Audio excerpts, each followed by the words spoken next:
Okay. చిన్న request అందరికీ కూడా, మనము దీన్ని ఒక ప్రేమైక్య చర్చా వేదిక అని పిలుస్తున్నాం కాబట్టి వర్గాల వారీగా ఎవరు ఇక్కడ ఉండకండి దయచేసి. ఈ ఒరిజినల్ ఇంటెంట్ అయితే మొదటి నుంచి అనుకున్నది ఏంటి అంటే, ఇక్కడ ఇరుపక్షాల నుంచి కూడా వచ్చేటటువంటి మీ ఫ్రెండ్స్కి సపోర్ట్ చేయాలి, లేకపోతే సబ్జెక్ట్కి సపోర్ట్ చేయాలనుకున్న వాళ్ళు ముందుకెళ్ళి లేకపోతే దూరంగా లైవ్లో చూస్తూ మీకు సపోర్ట్ చేయండి. ఇక్కడ కూర్చోటానికి ఎవరికి కూడా చాలా తక్కువ మందికి మాత్రమే అరేంజ్మెంట్స్ జరిగాయి కాబట్టి దయచేసి ఒకసారి ప్రోగ్రామ్ అయిన తర్వాత, ప్రోగ్రామ్ స్టార్ట్ అయిన తర్వాత ఇక్కడ నుంచి ఆ డోర్ క్లోజ్ చేస్తాము. దయచేసి మీరు అన్యదా భావించకండి. ముందు నుంచి అనుకున్న మాటలు కాబట్టి దయచేసి మీరు మీ ప్లేసెస్కి వెళ్ళి అక్కడి నుంచే లైవ్లో చూడండి దయచేసి. ఆ విధంగా చేస్తే కనుక ఇది ప్రేమైక్య చర్చా వేదిక ప్రేమైక్య చర్చా వేదికగానే ఉంటుంది. దయచేసి ఒకవేళ వెనక ఉన్న ఆ 2 టేబుల్స్ నిండితే చాలు, ఇంకెవరు ఉండకండి. ఓకేనండి? Is it loud and clear? ఒక 3 లేకపోతే 4 ఉండండి, అంతకు మించి ఎక్కువ ఉండకండి. So that it is easy for us to conduct this.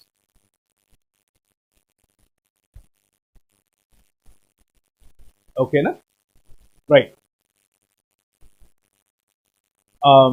లైవ్లో చూస్తున్న వాళ్ళకు కూడా స్వాగతం తెలియజేస్తున్నాము. ముందుగా ఈ చర్చలో పాల్గొనడానికి వచ్చినటువంటి పెద్దలుగా ఉన్నవారు, గౌరవనీయులుగా ఉన్నవారు, ఎవరైతే అతిథులుగా ఎవరినైతే పిలిచారో వాళ్ళు కొన్ని గ్రీటింగ్స్ తెలియజేస్తారు. తెలియజేసిన తర్వాత మనం అసలు కార్యక్రమంలోకి వెళ్తాం. గ్రీటింగ్స్కి ముందుగా ప్రార్థన జరిగింది, పాటలు పాడారు కాబట్టి లైవ్లో ఉన్న వారికి, ముఖ్యంగా ఎక్కువ మంది లైవ్లో ఉన్న వారికి మాత్రమే ఇప్పుడు అడ్రస్ చేస్తాం. ఎందుకంటే ఈ హాల్లో కూర్చోవటానికి మనం ఏమీ సదుపాయాలు క్రియేట్ చేయలేదు కాబట్టి లైవ్లో నుంచి చూస్తున్న వాళ్ళకే ఈ అడ్రస్సింగ్ అనేది జరుగుతుంది. దయచేసి అది గుర్తుంచుకోండి. ఎవరు బాధపడకండి, మా గురించి ఎవరు మాట్లాడలేదే, మమ్మల్ని ఎవరు అడ్రస్ చేయలేదే, అలాంటి ఆలోచించకండి. ఇది ప్రైమరీగా లైవ్లో చూస్తున్న వారికి మాత్రమే అడ్రస్ చేస్తూ ఉండేటటువంటిది. అలాగే లైవ్లో చూస్తున్న వారికి ఇంకొక చిన్న గమనిక ఏంటంటే, స్క్రీన్స్ మీద మీకు 2 నంబర్స్ కనిపిస్తాయి, 2 వాట్సాప్ నెంబర్స్ కనిపిస్తాయి. ఆ 2 వాట్సాప్ నెంబర్స్కి మీరు మీకున్న ప్రశ్నలు, క్వశ్చన్స్, ముఖ్యంగా ఈ సబ్జెక్టుకు సంబంధించిన ప్రశ్నలు రాసి వాట్సాప్ చేయండి. వాట్సాప్ చేస్తే ఆ చేసిన ప్రశ్నలను పెద్దలు తీసుకుని వాటిల్లో సెన్సిబుల్గా ఉన్న ప్రశ్నలను వాళ్ళు అడుగుతారు. అడిగినప్పుడు సబ్జెక్ట్ ఎక్కువగా ప్రజల ముందుకు వెళ్ళటానికి అవకాశం ఉంటుంది. ఆ విషయాన్ని గుర్తుంచుకోండి. వాట్సాప్ నెంబర్స్, 2 వాట్సాప్ నెంబర్స్ మీకు కనిపిస్తాయి. ఆ రెండిట్లో ఏ నెంబర్కు మీరు వాట్సాప్ చేసినా కానీ ఆ ప్రశ్నలు తీసుకోబడతాయి. దయచేసి ఆ విషయాన్ని గుర్తుంచుకోండి. మళ్ళీ నేను అనౌన్స్ చేస్తాను ఈ విషయము. ముందుకెళ్ళే కొద్దీ ఈ విషయాన్ని మళ్ళీ అనౌన్స్ చేస్తాను. అయితే ఈ చర్చ కార్యక్రమం ఎలా నడుస్తుంది అన్న నియమ నిబంధనలు తరువాత ఒకసారి గ్రీటింగ్స్ అయిపోయిన తర్వాత మీ ముందుకు తీసుకొచ్చే ప్రయత్నం చేస్తాను. ముందుగా మన మధ్యలో ఉన్నటువంటి కిరణ్ పాల్ గారు క్లుప్తంగా 5 నిమిషాలకు మించకుండా గ్రీటింగ్స్ తెలియజేస్తారు.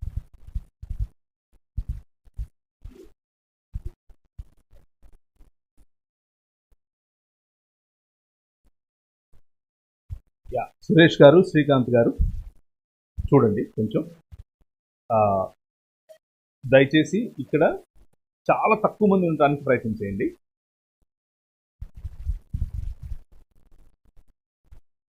కిరణ్ బాబు.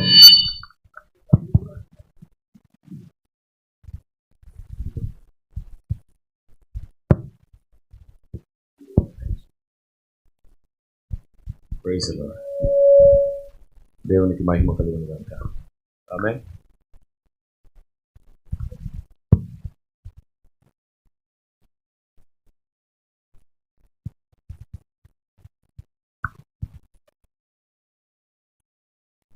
అందరికీ ప్రభు పేరిట సమాధానం కలుగునుగాక. లైవ్లో ఈ చర్చా వేదికను వీక్షిస్తున్న మీ అందరికీ ప్రభు పేరిట సమాధానం. నా మట్టుకు నేను సిద్ధాంతం ఏదైనా, మినిస్ట్రీ ఏదైనా, డినామినేషన్ ఏదైనా, యేసే నా దేవుడని నమ్మి ఆయన రక్తంలో కడగబడిన వారందరూ నా కుటుంబమే అని నమ్ముతాను. అప్పుడు మాత్రమే ఆత్మదేవునితో పాటు మనం ప్రయాణం చేయగలుగుతాం. అందరం సత్యము నుండి సర్వసత్యంలోనికి వెళ్ళడమే ముఖ్య ధ్యేయంగా పెట్టుకుంటే వ్యక్తులను ద్వేషించే వ్యర్థమైన పనికి మనం పూనుకోం. ఇకపోతే ఈ చర్చ విషయంలో ప్రేమైక్య చర్చగా దీన్ని మేము ప్రకటించడానికి కారణం కూడా ఏంటంటే, ఒక సిద్ధాంతం గురించి మాట్లాడాల్సి వస్తే కేవలం సిద్ధాంతం గురించి మాత్రమే మాట్లాడాలి, కానీ ఒక పర్సన్ గురించి మాట్లాడకూడదు అని ఇన్నాళ్ళ మా ప్రయాస, మా కృషి ఈరోజు ఇంత హుందాగా, ఇంత ప్రేమగా మీ ముందు ఆవిష్కరించబడింది. ఈ వేదిక మీద నుండి సార్వత్రిక సంఘానికి, ముఖ్యంగా తెలుగు రాష్ట్రాల్లో ఉన్నటువంటి సంఘాలకు ఒక సందేశం ఇవ్వాలనుకుంటున్నాను. ఈ మధ్యకాలంలో చూస్తున్న ఒక ట్రెండ్ ఫామ్లోకి వచ్చింది.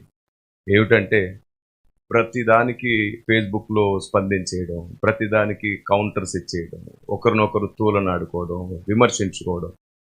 వ్యక్తుల మధ్యలో ప్రేమలు చనిపోతుంటే ప్రేమ కలిగి ఉండుటకు ప్రయాసపడు అనే వాక్యాన్ని కూడా సమాధి చేస్తున్నట్లు అనిపించింది. తిరిగి ప్రేమను చిగురింపజేయాలి, ప్రేమను బ్రతికించాలనే ఒకే ఒక్క ఆలోచనతో తమ్ముడు జేమ్స్కి మధ్యలో, అలాగే బ్రదర్ విజయప్రసాద్ రెడ్డి గారికి మధ్యలో ఉండాల్సిన అవసరత ఉందని భావించాం. ఎందరో సేవకుల ప్రేరణ, సేవకుల ప్రార్థనా ఫలితం ఈరోజు ఈ చర్చా వేదిక చాలా ప్రేమగా జరగబోతుంది.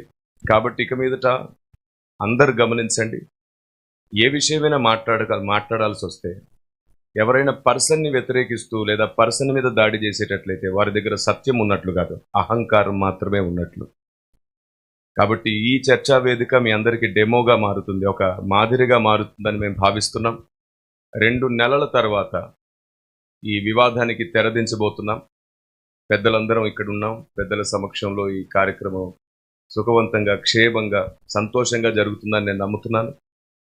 మళ్ళీ చెప్తున్నాను, ఈ వేదిక నుండి మేము ఇచ్చే సందేశం ఒక్కటే, సందేశాన్ని మాత్రమే, సబ్జెక్ట్ని మాత్రమే మాట్లాడడం క్రైస్తవ సమాజం నేర్చుకోవాలి. ఒకరి మీద ఒకరు వయసు భేదం లేకుండా, గౌరవం లేకుండా, మర్యాద లేకుండా, సంస్కారం లేకుండా ఇప్పటికీ కామెంట్స్ మాట్లాడడం, లేదంటే తప్పుగా వ్యవహరించడం, సంఘాల్లో నిజంగా శిష్యత్వం లేదు అనిపిస్తుంది. శిష్యత్వమే లేకపోతే సంఘమే లేదు. ఎందుకంటే ప్రభు శిష్యులను తయారు చేయమన్నాడు. శిష్యత్వం అంటే విధేయత, సంస్కారం, పద్ధతి, విశ్వాసం. ఇవేవి లేని క్రైస్తవ్యాన్ని ఇటీవలి కాలంలో మనం చూస్తున్నాం ఎక్కువ శాతం. ప్రతి వ్యక్తి, ఎందరో వయసులో పెద్దవారు, అనుభవంలో పెద్దవారు, కానీ మాటల్లో మాత్రం వారికి జ్ఞానం లేకుండా పోతుంది, వివేచన లేకుండా పోతుంది. ఆ స్థితి నుండి సంఘం బయటికి రావాలి. సత్యం మాట్లాడుకోవాల్సి వస్తే ప్రేమతోనే సత్యం మాట్లాడుకోవాలి. పర్సన్ని తక్కువ చేయడం ద్వారా సత్యం ఎప్పుడు ప్రకటించబడదు. మనల్ని మనం తగ్గించుకోవడం ద్వారానే సత్యం స్థాపించబడుతుంది. అలాంటి స్థిరమైన కార్యం కోసమే మేము ఈ ప్రయాస చేస్తున్నాం. మీరందరూ కూడా ఇలాగే వీక్షించండి, ఇంతే మనసుతో, ఇంతే ప్రేమతో ఉండండి. ఏది సత్యమో ఏది అసత్యమో మనం తెలుసుకున్న తర్వాత కూడా ఇంతే ప్రేమగా కొనసాగితే సర్వసత్యంలోనికి దేవుడే మనల్ని నడిపిస్తాడు. సో ఈ సమయం నాకు ఇచ్చినందుకు సహోదరులు ప్రవీణ్ గారికి మనసారా అభినందనలు తెలియజేస్తూ, ఈ కార్యక్రమాన్ని విజయవంతం చేసేటట్లు దేవుడు ఆయనకు తోడై ఉండి సహాయం చేయాలి. ఇక మీదట క్రైస్తవ సమాజంలో ప్రేమే అందరికీ ముందుగా నిలుచుని నడిపించునుగాక. దేవుని ఆలోచన విధానమే మనకు నాయకత్వం చేయునుగాక. God bless you all. Thank you very much.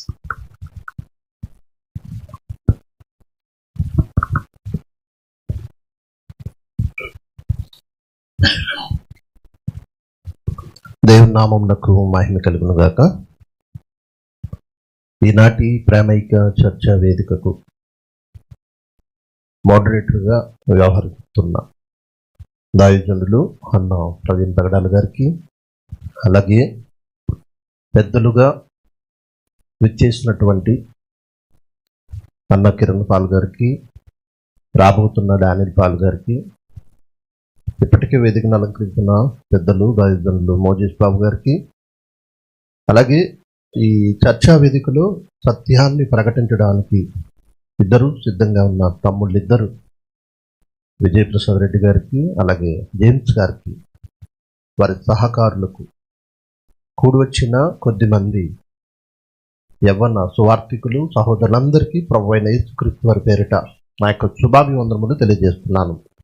అలాగే ఈ కార్యక్రమాన్ని లైవ్లో వీక్షిస్తున్నాం అశేష దేవుని బిడ్డలందరికీ కూడా శుభములు తెలియజేస్తూ దేవుడు మిమ్మల్ని మీ కుటుంబాలను ఆశీర్వదించును గాక.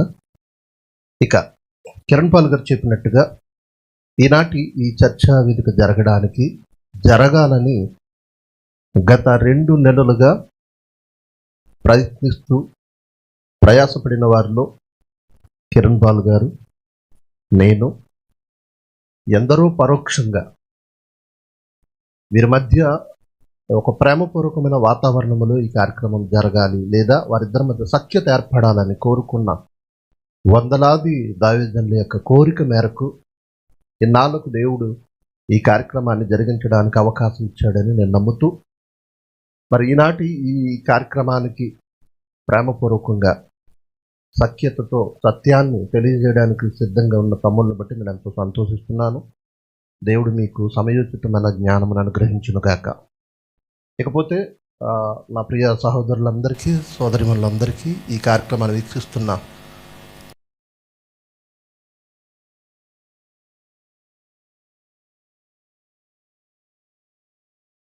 నేను సమయాన్ని అధ్యక్షుల వరకు ఇచ్చేస్తాను. నిజానికి ఇప్పటి వరకు సోషల్ మీడియా వేదికగా క్రైస్తవ సమాజంలో అసత్యాన్ని ఖండించే పనులు లేదా దుర్బోధన ఖండించే పనులు నాతో సహా ఇతరులపై ఎన్నో వీడియోస్ చేసిన సందర్భాలు లేకపోలేదు. ఆయా సహోదరులు కానీ గతంలో నేను కానీ ఇలా కౌంటర్ వీడియోస్ లేదా అసత్యాన్ని ఖండించే పనులు ఒక సేవకుని చూపిస్తూ వీడియోస్ చేయడం వలన ఇప్పటి తరం మాత్రమే కాకుండా రాబోయే తరాల యవ్వనస్తులు కూడా, రాబోయే తరాల క్రైస్తవులు కూడా ఒక తప్పుదారి పట్టే పరిస్థితులు ఏర్పడుతున్నాయి అని గమనించిన నేను గత 2 ఏళ్ల క్రితం నుండి దీనికి స్వస్తి పలకాలని నేను చాలా ప్రయత్నాలు చేస్తూ వచ్చాను. ఎవరైనా దైవజనులు ఎవరు పరిపూర్ణులు కాదు, అలాగని ఎవరికీ సత్యం తెలియదని కాదు, ఎవరు అసత్యవాదులు కూడా కాదు. ఇక్కడ కూర్చున్న వారిలోనే వివిధమైన భిన్నాభిప్రాయాలు ఉండక తప్పవు, సబ్జెక్ట్ పరంగా సిద్ధాంతపరంగా. అలాంటప్పుడు నేను ప్రకటించేదే సత్యమన్న కోణంలో ఎదుటివారిని ఖండించి వీడియోస్ చేయడం వలన అవి భావితరాలకు ఒక తప్పుడు సంకేతాలు లేదా ఒక ద్వేషపూరితమైన వాతావరణం క్రైస్తవ్యంలోనే చోటు చేసుకునే పరిస్థితులు ఉన్నాయని గమనించి ఇలాంటి వాటికి అంటే సహోదరులు సేవకుల మధ్య కౌంటర్ వీడియోస్ లేదా ఖండిస్తూ మాట్లాడే వీడియోస్ వలన చూసే సమాజం పొల్యూట్ అవుతున్న కారణాన్న ఏదైనా భిన్నాభిప్రాయాలు ఉంటే కలిసి కూర్చుని మాట్లాడుకుంటే సత్యం బయలుపడుతుంది కదా, అది కూడా ప్రేమతో చేస్తే ఇంకా బాగుంటుంది కదా అన్న ఆలోచనతో ఎంతో ప్రయత్నాలు చేయగా ఈ వేదిక మరొక సోపానం అవుతున్నందుకు లేదా అవ్వబోతుందన్నందుకు నేను చాలా ఒక విధంగా గర్విస్తున్నాను. ఇక భావితరాల వారు ఏదైనా ప్రస్తుత తరములో ఉన్న సేవకులు ఇతరుల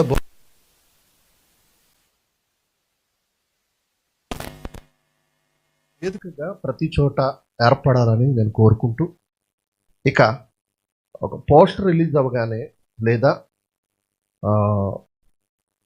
గత 4-5 రోజుల క్రితంలో వెలువడిన ఒక పోస్టర్ వలన కానీ, ఈ చర్చా వేదికకు సంబంధించిన పోస్టర్ వలన కానీ తమ్ముడు జేమ్స్ గారి పైన ఇద్దరు సహోదరులుగా నేను, ప్రవీణ్ పగడాల గారు ఫొటోస్ డిజైన్ చేయించారు. అలాగే తమ్ముడు విజయప్రసాద్ రెడ్డి గారు పైన దానిల్ పాల్ గారు, కిరణ్ పాల్ గారిని వేశారు. చాలామంది నన్ను అడిగిన ప్రశ్న ఏంటంటే, ఇంచుమించు 100 పైన వాట్సాప్ మెసేజ్లు వచ్చాయి. మీరు వీరి పక్షమా, వారు వారి పక్షమా అంటూ మాట్లాడారు. మేము ఇద్దరి పక్షంగా వచ్చాము. మేము ప్రవీణ్ పగడాల గారు కానీ, కిరణ్ పాల్ గారు కానీ, నేను కానీ, దానిల్ పాల్ గారు కానీ, ఈరోజు యాడ్ అయిన అన్న మోజిత్ గారు కానీ ఇద్దరు పక్షంగా వచ్చాం. మాకు ఇద్దరు సహోదరులు, ఈనాటి యవ్వన దైవజనుల్లో బహుబలంగా వాడబడుతున్న సహోదరులు తమ్ముడు విజయప్రసాద్ రెడ్డి గారు, తమ్ముడు జేమ్స్ గారు కూడా ఉన్నారు. ఈరోజు బహుబలంగా తెలుగు రాష్ట్రాల్లో కాకుండా ఆయా రాష్ట్రాల్లో వాడబడుతున్న యవ్వన దైవజనులలో తమ్ముడు విజయప్రసాద్ రెడ్డి ఉన్నారు, అనేక మంది దైవజనుల్లో, అలాగే జయంత్ గారు కూడా ఉన్నారు. వీరిద్దరి మధ్య ఒక సఖ్యత, ఒక ప్రేమపూర్వకమైన వాతావరణం ఏర్పడాలని ప్రయత్నం చేసిన వారిలో మేమంతా ముందున్నాం తప్ప ఎవరో ఒకరి పక్షంగా మేము లేము. కాబట్టి ఈ కార్యక్రమం చూస్తున్న సహోదరులు కూడా, యవ్వన బిడ్డలు కూడా తమ్ముడు ప్రసాద్ రెడ్డి గారి యొక్క పక్షంగా ఉండకుండా, జేమ్స్ గారి పక్షంగా ఉండకుండా, సత్యం పక్షంగా మీరు అందరూ నిలిచి ఇద్దరికి సత్యం వారు ప్రకటించాలి, ఆ సత్యాన్నే మేము ప్రజల్లోకి తీసుకెళ్తాం అనే విధంగా మీరు అందరూ ఉండాలని, చూడాలని, అదేవిధంగా పాజిటివ్గా కామెంట్స్ చేయాలని కోరుకుంటూ అవకాశం ఇచ్చిన దైవజనులకు, అధ్యక్షుల వారికి ప్రత్యేకమైన కృతజ్ఞతలు తెలియజేస్తూ మా మాటలు ముగిస్తున్నాను.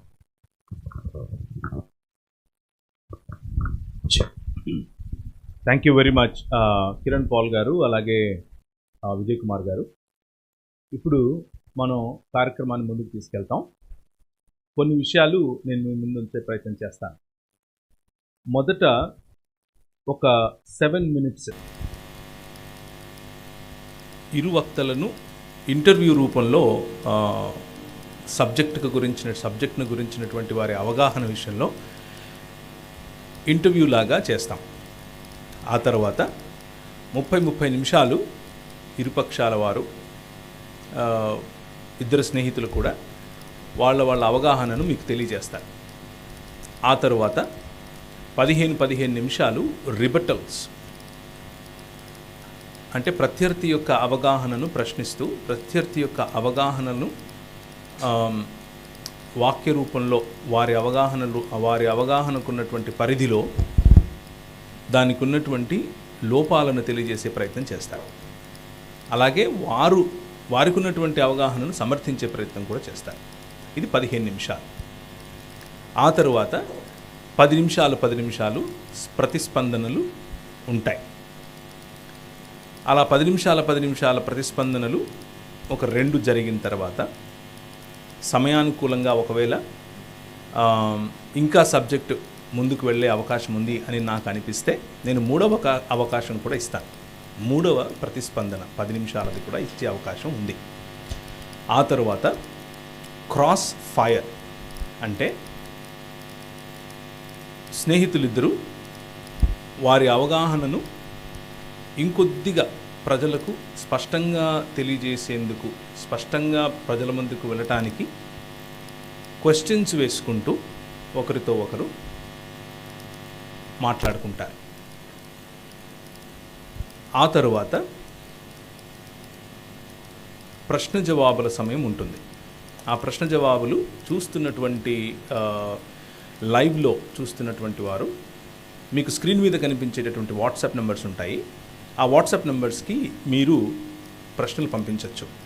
మీరు పంపించిన ప్రతి ప్రశ్న తీసుకోవటానికి సమయం ఉండకపోవచ్చు. కాబట్టి మీరు పంపించిన ప్రతి ప్రశ్న సెన్సిబుల్గా ఉంటుందో ఉండదో తెలియదు. కాబట్టి వేదికను అలంకరించినటువంటి పెద్దల్లో ఒక 3 ఆ ప్రశ్నలు తీసుకుని ఆ ప్రశ్నలను ఇరుపక్షాల వారికి వేస్తారు. 2 నిమిషాలకు మించకుండా సమాధానము మరియు స్పందన. సమాధానము ఒకరు చెప్తే ఇంకొకరు ప్రతిస్పందన చేసే అవకాశం ఉంటుంది. మీరు ప్రశ్నలు రాసినప్పుడు ఈ ప్రశ్న ఎవరికి అన్నది మీరు సూటిగా రాయండి. ఉదాహరణకు జేమ్స్ గారికి ఈ ప్రశ్న అని రాసి కింద ప్రశ్న రాయండి. మీ ప్రశ్న వాక్యానుసారంగా ఉండేదిగా చూసుకోండి. లేఖనముల యొక్క రెఫరెన్సెస్ రాయండి.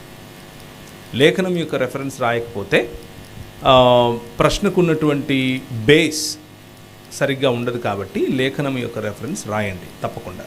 అలాగే విజయప్రసాద్ రెడ్డి గారికి ఈ ప్రశ్న అని రాసి మీ ప్రశ్నను వీలైనంత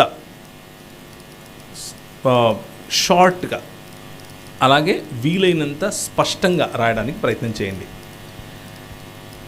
మీకు కనుక ఒకవేళ హాల్లో కూర్చున్న వాళ్ళు ప్రశ్నించాలి అని అనుకుంటే కూడా మీకు మైక్ ఇవ్వబడదు. కేవలము ఆ వాట్సాప్ నెంబర్స్కి వచ్చిన ప్రశ్నలు మాత్రమే తీసుకుంటాం. అది దయచేసి గుర్తుంచుకోండి. అన్న నేను అడుగుతాను అని చెప్పేసి మీరు చెయ్యి లేపి ముందుకు వచ్చినా కానీ ఆ అవకాశం ఈరోజు లేదు. దాన్ని గుర్తుంచుకోండి. చివరిగా మనం కంక్లూడింగ్ రిమార్క్స్ 5 నిమిషాలు కంక్లూడింగ్ రిమార్క్స్ ఇరుపక్షాల వక్తలు ఎవరైతే ఉన్నారో వారు చేసి స్నేహభావంగా ముగిస్తారు. ఆ తర్వాత లంచ్ బ్రేక్ ఉంటుంది. ఇది ఈరోజు ఉన్నటువంటి మన స్కెడ్యూల్. ఈ స్కెడ్యూల్లో ఒకవేళ లంచ్ బ్రేక్ వరకు ఇది అయిపోయిన తర్వాత మధ్యాహ్నం 2వ అంశం తీసుకునే అవకాశం ఉంది. 2వ అంశం కూడా మనం తీసుకుంటాం. మొదటి అంశము మనము డిక్లేర్ చేయటానికి ముందుగా ఇంటర్వ్యూ రూపంలో ఆ అంశం యొక్క వివరణ మీ ముందుకు వచ్చే మీ ముందుకు నేను తీసుకొస్తాను ఇప్పుడు. అయితే ఒకసారి ఈ ఇంటర్వ్యూ రూపంలో మనం చేస్తున్నటువంటి ఇంట్రొడక్షన్ ఏదైతే ఉందో అది అయిన తర్వాత డిస్టర్బెన్స్గా ఉండకుండా ఈ హాల్ను ఉంచేందుకు ప్రయత్నం చేయండి. ఎందుకు అని అంటే చాలామంది చూస్తున్నారు కదా, చాలామంది లైవ్లో నుంచి చూస్తున్నారు. కాబట్టి మీరు డిస్టర్బెన్స్ అనేది క్రియేట్ చేస్తే నడవటం, తిరగటం, మాటికి తలుపు తీయటం వంటిది చేయటం వల్ల కూర్చున్న వారికి అలాగే వక్తలకు మాత్రమే కాదు కానీ ఎవరైతే లైవ్ ద్వారా చూస్తున్నారో వాళ్ళందరికీ కూడా డిస్టర్బెన్స్గానే ఉంటుంది. దయచేసి కెమెరాస్ ముందుకు ఎవరు రాకండి. కెమెరాస్ ముందుకు వస్తే కొంచెం ఇబ్బందిగా ఉంటుంది. సో మనం కార్యక్రమంలోనికి ముందుకు వెళ్దాం. ఒకవేళ ఈ కార్యక్రమం జరిగే సమయంలో మీకు ఏదైనా ఇక్కడ తప్పు జరుగుతోంది, ఇక్కడ ఇలా ఉండకూడదు అని మీకు అనిపిస్తే సున్నితంగా ఒక పేపర్ మీద రాసి నాకు అందజేయండి. అంతేకాని మీరు చొరవ తీసుకుని ముందుకొచ్చి సరిచేసే ప్రయత్నం ఏది చేయకండి. ప్రస్తుతానికి ఈ రోజుకు ఆ అవకాశం మీకు లేదు. సో ఆ విషయాన్ని జ్ఞాపకం ఉంచుకోవాలి.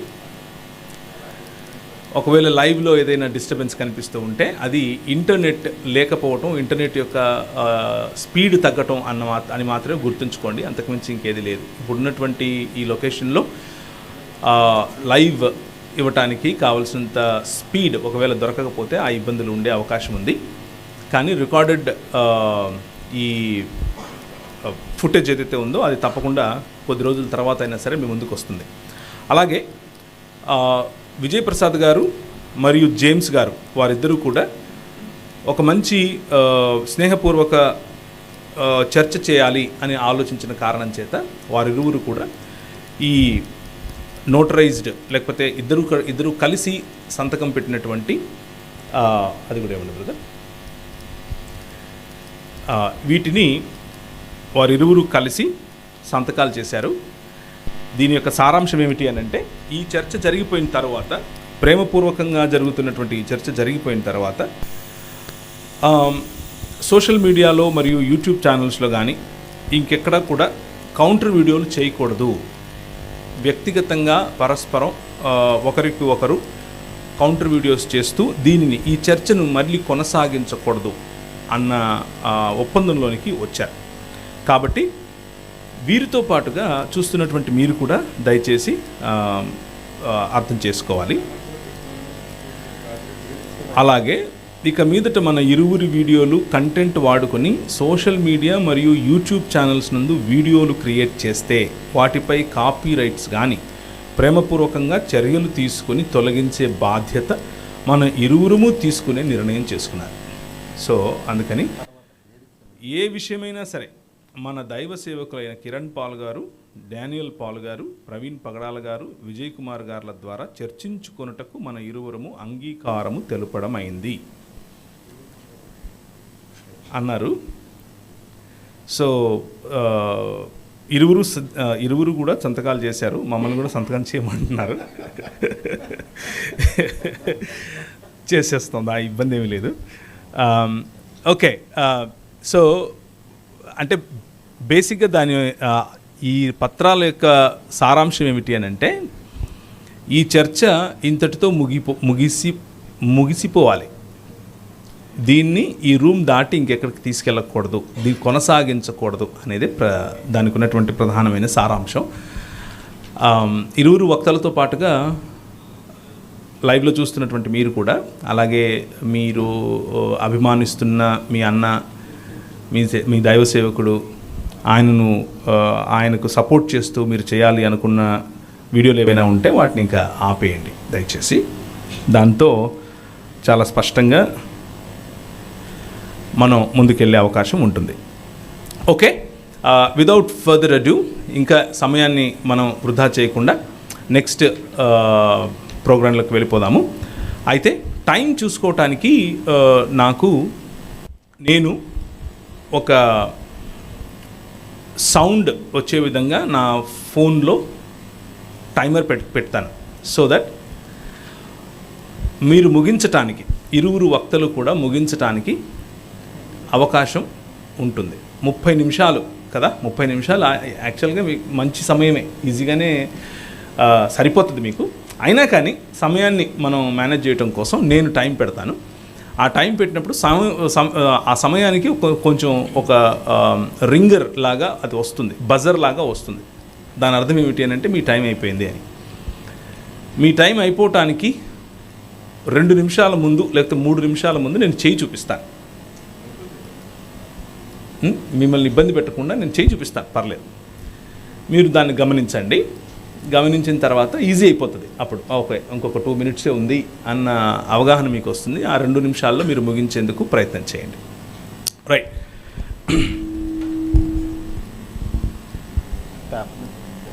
యా, ఇద్దాం.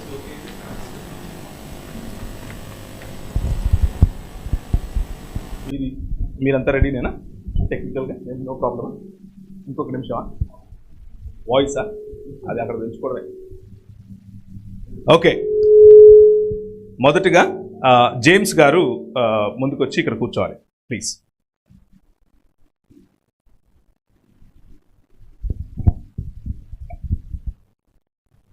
రండి బ్రదర్, హ్యావ్ ఎ సీట్.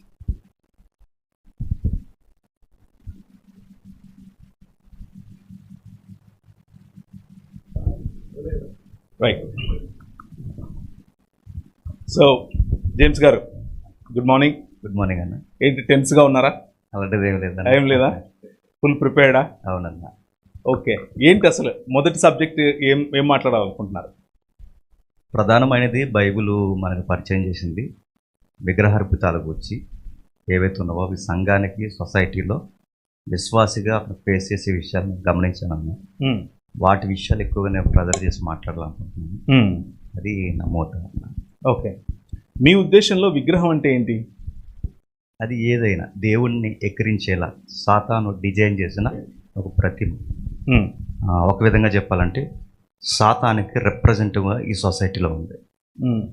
అది దేవుని పిల్లలకి ఏమాత్రం సహవాసం కుదరదు.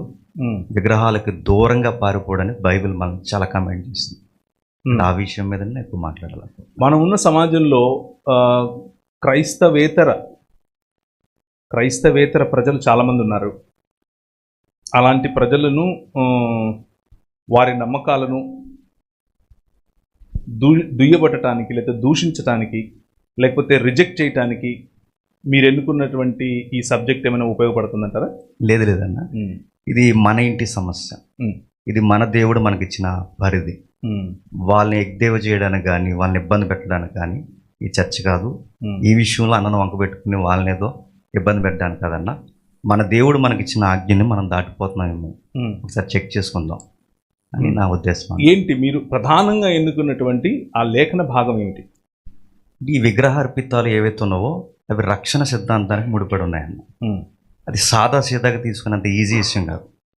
దాని విషయంలో దేవుడు ప్రభు ముఖం మీద ఉమ్మేస్తా అన్నాడు, కత్తి చూసి వస్తా అన్నాడు, రక్షణ తీసి పడేస్తా అన్నాడు, సంఘాలను దులుమాడేస్తా అని చెప్పాడు. ఎంత సీరియస్ మ్యాటర్ మనం అంత సిల్లిగా ఎలా తీసుకుంటాం? పర్లేదు లేని ఒక లూజ్ నాసిరకమైన మాట మనం ఎలా మాట్లాడాలి? అది నా మోట అన్న. ఇది ప్రమాదకరమైనది. ఏంటి మీరు చూస్తున్న ప్రమాదం ఏమిటి? అందులో రక్షణ పోతుంది అన్న. రక్షణ పోయే ప్రమాదం ఉంది. దేవుడు పక్కన పెట్టేస్తాడు విశ్వాసం. అది ఆదికాండం నుంచి ప్రకటన వరకు బైబిల్ డైరెక్ట్గా మనతో మాట్లాడిన రెఫరెన్స్ ఉన్నాయన్న. దాని విషయంలో మాట్లాడలేం. సో బలహీనులైనటువంటి వారిని, బలహీనులైన మీ సహోదరుల్ని గెలుచుకోవటం కోసం ఈ చిన్న కాంప్రమైజ్ వల్ల మీకు నష్టం వచ్చేది ఏంటి? అంటే నా కాంప్రమైజ్ని బట్టో, నా నీతిని బట్టో, నా లాజిక్ని బట్టో నేను విశ్వాసం రక్షించలేనన్నా. నా దేవుడు ప్రకటించిన వాక్యమును బట్టి, అది వినిట్లు కూర్చున్న క్రీస్తుని కూర్చున్న మాటను బట్టి, దాన్ని బట్టి మనం రావాలి. నా లాజిక్ని బట్టి అయితే వాడికి ఇంకొకటి రీజనబుల్ లాజిక్ దొరికితే వాడు అలా వెళ్ళిపోతాడు. వాడు వచ్చేది సత్యమును బట్టే రావాలన్నా. అందుకే సత్యం ఏం చెప్తుందో అదే చెప్పాలనుకుంటున్నా. సో మీ ఉద్దేశంలో ఏంటి సత్యం? ఈ పర్టికులర్ ఈ సబ్జెక్టుని గురించి మీకు అర్థమైన స్పష్టంగా ప్రజలకు మీరు ఇవ్వాలనుకున్న సందేశం ఏమిటి? అపోస్తులు వేసిన పునాది, అపోస్తుల బోధ, ముఖ్యంగా మనం ఎంచుకున్న సబ్జెక్ట్ ఏదైతే ఉందో అది అపోస్తుల కార్యంలో పడిన పునాదిని నేను చూడగలిగాను అన్న విషయంలో. అది సత్యము, దేవుని యొక్క వాక్యము, ఆజ్ఞ, విధులు, నిబంధన, వీటినే నేను ఎలిబ్రేట్ చేయాలనుకుంటున్నాను. సో దేవుని యొక్క వాక్యము, విధులు, నిబంధన ప్రకారంగా విగ్రహార్పితములు తినకూడదు అని మీరు చెప్పాలనుకుంటున్నారు? అవును, సొసైటీకి కాదు, మన ఇంటి వారికి, మన క్రైస్తవులకి, మన బిడ్డలకి చెప్పాలనుకుంటున్నాను. ఓకే. అయితే గత కొద్ది నెలలుగా ఈ మాటలు ఇలాగ వ్యక్తిగతంగా కూర్చుని చాలా ప్రేమపూర్వకంగా మాట్లాడుకునే అవకాశం ఉన్నప్పుడు కొద్దిగా రప్చర్ అయినట్లుగా మీకు అనిపించిందా? అనిపించింది అన్న. అంటే ఓపెన్గానే చెప్తున్నాను, ఆ మాత్రం పౌరుష పదజాలు వాడకపోతే అన్న స్పందించడు, రాడు. ఇలాంటి వెయిట్ ప్లాట్ఫామ్ రావాలంటే కావాలని దురుసుగా నేను రెచ్చగొట్టాను అన్న. అంటే నేను అన్నయ్య జూమ్ కాళ్ళకి నన్ను పిలిచాడన్నా, అరే తమ్ముడు అన్న వాళ్ళు నేను పిలిచి రా అన్నాడు, నేను జూమ్ కాళ్ళకి వెళ్ళిపోయానన్నా. ఆ రోజు నుంచి స్టార్ట్ అయ్యిందన్న. కాకపోతే కొంత పౌరుష పదజాలాలు వాడాల్సి వచ్చింది. ఎందుకంటే అంటే అన్నకు తెలుసో లేదో నాకు తెలియదు, కానీ వాళ్ళు వెనక్కున్న కొంతమంది వాళ్ళు పెట్టే పోస్టులు ఇబ్బందికరంగా ఉన్నాయి. ఫస్ట్ మేము దేవుని ఎదుట సేవకులు ఎదురు చెప్తున్నానన్న, అన్న పేరు ఎత్తకుండానే సంఘానికి సబ్జెక్ట్ ఇవ్వాలనుకున్నాం మా మొదటి చర్చ వేదికలో. అయితే అది ఎలా వెళ్ళిందో ఏమనుకున్నది తెలియదు. మేము పాంప్లెట్ రిలీజ్ చేసిన వెంటనే కొంతమంది సహోదరులు, ఇది బైబిల్ చర్చ వేదిక కాదురా, వీపీ మీద కక్షా వేదికను పెట్టండి అని మమ్మల్ని ఎద్దేవా చేశారు. అప్పుడు నేను స్పందించి, అరే మీతో కాదు, ఈ పదం వాడానన్నా, జాగిలాలు మీతో కాదు, తలక ఎవరైతే ఉన్నారో ఆ తలక ఏదో డైరెక్ట్ డిబేట్ మీకు చర్చలోనూ మీతో అన్న. అక్కడి నుంచి వర్డ్స్ అన్ని బయటకు వచ్చి. మీరు ఏమైనా రిగ్రెట్ అవుతున్నారా? అంటే రికార్డ్ అయిన తర్వాత అనిపించదు అన్న, ఈ వర్డ్ ఎలా రిసీవ్ చేసుకుంటాడో, మదన పడతాడేమో, అంటే మీకున్న పరిచయం, మీరు ఇంతకు ముందు చాలా చాలా కలిసి తిరిగారు, సంబంధం కొంచెం నాకు మనసు కనిపించేది. తప్పదు ఇంకా ఈ ఫైట్ లో. అప్పుడు శ్రీనివాస్ అన్న చెప్పాను, దీన్ని ఫైట్ గా చూస్తున్నారా? ఫైట్ అన్న, ఇది ఫైట్. అవునా? రక్షణ అంటే ప్రేమ వ్యక్తి మీద నాకేమీ లేదన్న, ఆయన బోధతో ఫైట్ చేస్తున్నాను. అన్న నేను లవ్ చేస్తున్నాను, నిజంగా చెప్తాను అన్న. శ్రీనివాస్ అన్న కూడా చెప్పాను నేను, బ్రదర్ అన్న ఏమనుకోవద్దు అని చెప్పండి, నేను లవ్ చేస్తాను అని చెప్పి అనుకున్నారు. Okay, so you love him. So ఈ చర్చ ద్వారా ప్రేమ తెలియజేయాలనుకుంటున్నారా, ఫైట్ తెలియజేయాలనుకుంటున్నారా? ప్రేమ కలిగి సత్యం చెప్పాలనుకుంటున్నా. Okay okay.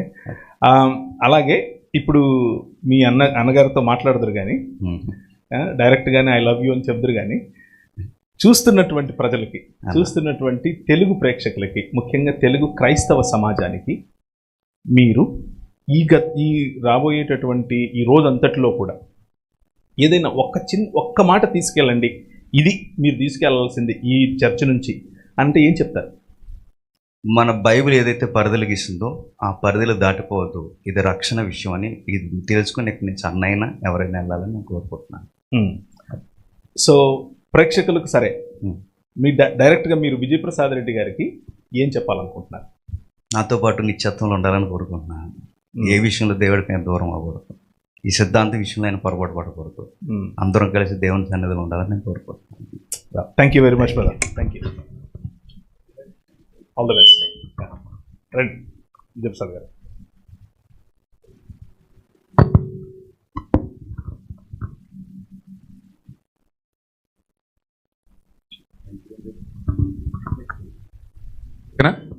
రైట్. విజయప్రసాద్ గారు చెప్పండి. ఆల్రెడీ ఎవర్ రెడీ అంటారా? ఓకే. సో దేవుని వాక్యంలో నుంచి మీకు అభ్యంతరకరంగా అనిపించింది ఏమిటి ఈ పర్టికులర్ సిచ్యువేషన్లో, ఈ పర్టికులర్ సందర్భంలో జేమ్స్ గారు చెప్పినటువంటి మాటల్లో మీకు అభ్యంతరకరంగా ఏమనిపించింది?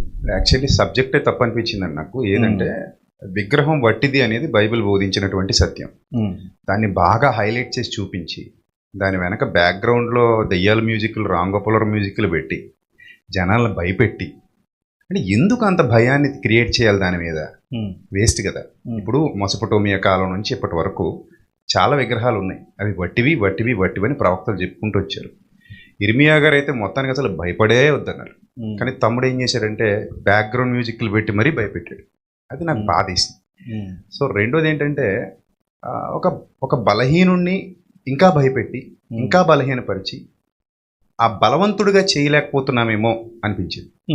సో కాబట్టి ఇది బలహీనుడు అంటే మీ ఉద్దేశంలో వాక్యం విషయంలో, జ్ఞానం విషయంలో ఆ బలహీనుడు మరింత బలహీనపడతాడు కదా, కొంచెం బలవంతుడిగా చేస్తే బాగుంటది, ఎందుకు భయపెడుతున్నారు అనేది నా ఆలోచన.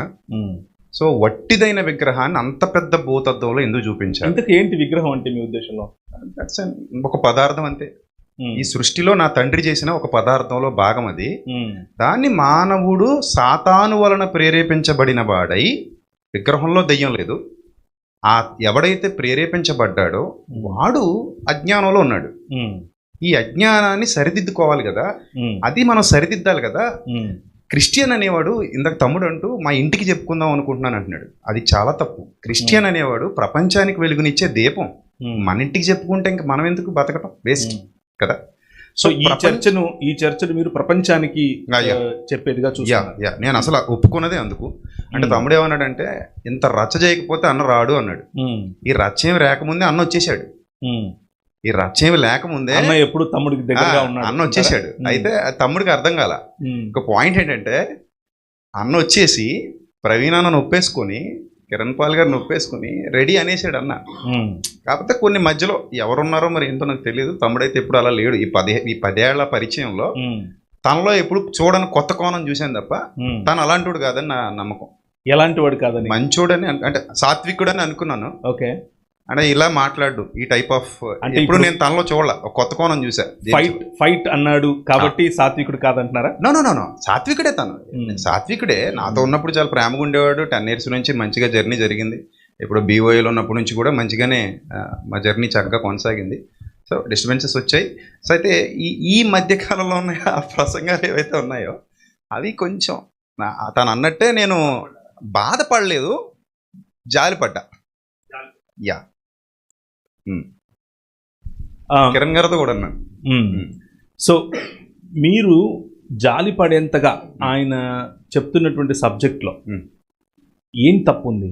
అదే ఒక బలహీనమైన విషయాన్ని బలమైనదిగా సమాజానికి చూపించి, ఒక వ్యర్థమైన విషయాన్ని గొప్పదిగా సమాజానికి చూపించి ఎందుకు అందరినీ భయభ్రాంతులకు గురి చేయాలి? ఇప్పుడు ఒక నిమ్మకాయ ఉంది, దానికి ఏదో చేసి బయట పడేస్తారు, తొక్కితే ఏదో అయిపోద్దని భయపడుతుంటారు జనాలు. నేనేం చేస్తానంటే, అరే నాయన అందులో ఏం ఉండదు, ఒకవేళ పట్టుకుని రండి, నేను పిండుకుని తాగి చూపిస్తా అంటాను. అంటే జనాల్లో ఒక అవేర్నెస్ తీసుకురావాలనేది ఒక బోధకుడిగా నా ఆలోచన.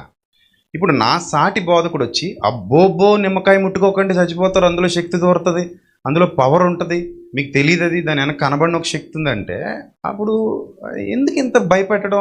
అది ఎప్పటికి రియలైజ్ అవుతాడు ఆ నిమ్మకాయకి భయపడేవాడు అనేది నా ఆలోచన. సో మీరు లేఖన ఆధారం ఏం తీసుకుంటున్నారు? మీరు చెప్పాలనుకుంటున్నట్టు చాలా ఉన్నాయి. విగ్రహము వట్టిది, లోకమందు విగ్రహము వట్టిది అంతే. అది బేస్ గా తీసుకుని మాట్లాడుతున్నాను. సో మీరు ఆ విగ్రహానికి పవర్ ఏది లేదని, కాబట్టి విగ్రహార్పితములు తినచ్చు అని చెప్పాలను? నో, నేను అలా చెప్పలా. విగ్రహార్పితంలో కూడా ఏమీ లేదని పౌలు చెప్పాడు. సో దాంట్లో నేను తమ్ముడితో మాట్లాడుతూ 50% నీతో ఏకీభవిస్తున్నాను అన్నాను. తమ్ముడు సాక్ష్యం, కిరణ్ గారి సాక్ష్యం, 50% మీరు ఏకీభిస్తారు. గ్రూప్ కాల్లో ఉండగా. ఏంటి ఏం ఏకీభిస్తారు? అది ఇప్పుడు చర్చలో చెప్తాను. ఓకే. అంటే ఇప్పుడు చర్చలో ఏం ఏకీభవిస్తారో చెప్తాను, అలాగే ఏం ఏకీభించారో కూడా చెప్తాను. అలాగే మొన్న లైవ్ లో కూడా పెద్దలందరికి పంపించిన దాంట్లో కానివ్వండి, కిరణ్ గారికి పంపించిన దాంట్లో కానివ్వండి, ఒక వీడియో కూడా పోస్ట్ చేశా. 2022లో 2 అంశాలు మాట్లాడా, విగ్రహార్పితాల గురించి, విగ్రహాల గురించి. అందులో నేను చాలా క్లియర్గా చెప్పా, బలహీనులైతే మీ మనస్సాక్షి అపవిత్రం అయిపోద్ది, అసలు దాని జోలికి వెళ్ళకండి, అసలు తినకండి, మీరు ఎక్కడికి వెళ్ళకండి అని చెప్పా. అంతే తప్ప తినమని ఎప్పుడూ నేను ప్రోత్సహించను లేదు, మీరు వెళ్ళి తినేయండి, అక్కడ కూర్చోండి అని నేను ఇప్పుడు చెప్పను లేదు. ఒకవేళ అలా ఎవరైనా తింటే మరి దానికి నాకు సంబంధం లేదు. నేనైతే ఎవరిని అలా ప్రోత్సహించలేదు. ఎందుకంటే ఒక బలహీనుడిని బలవంతుడిగా చేయటం నా లక్ష్యం, నా ప్రభు నాకు ఇచ్చినటువంటి బాధ్యత. ఒక బలహీనుడిని బలవంతుడిగా చేయాలి.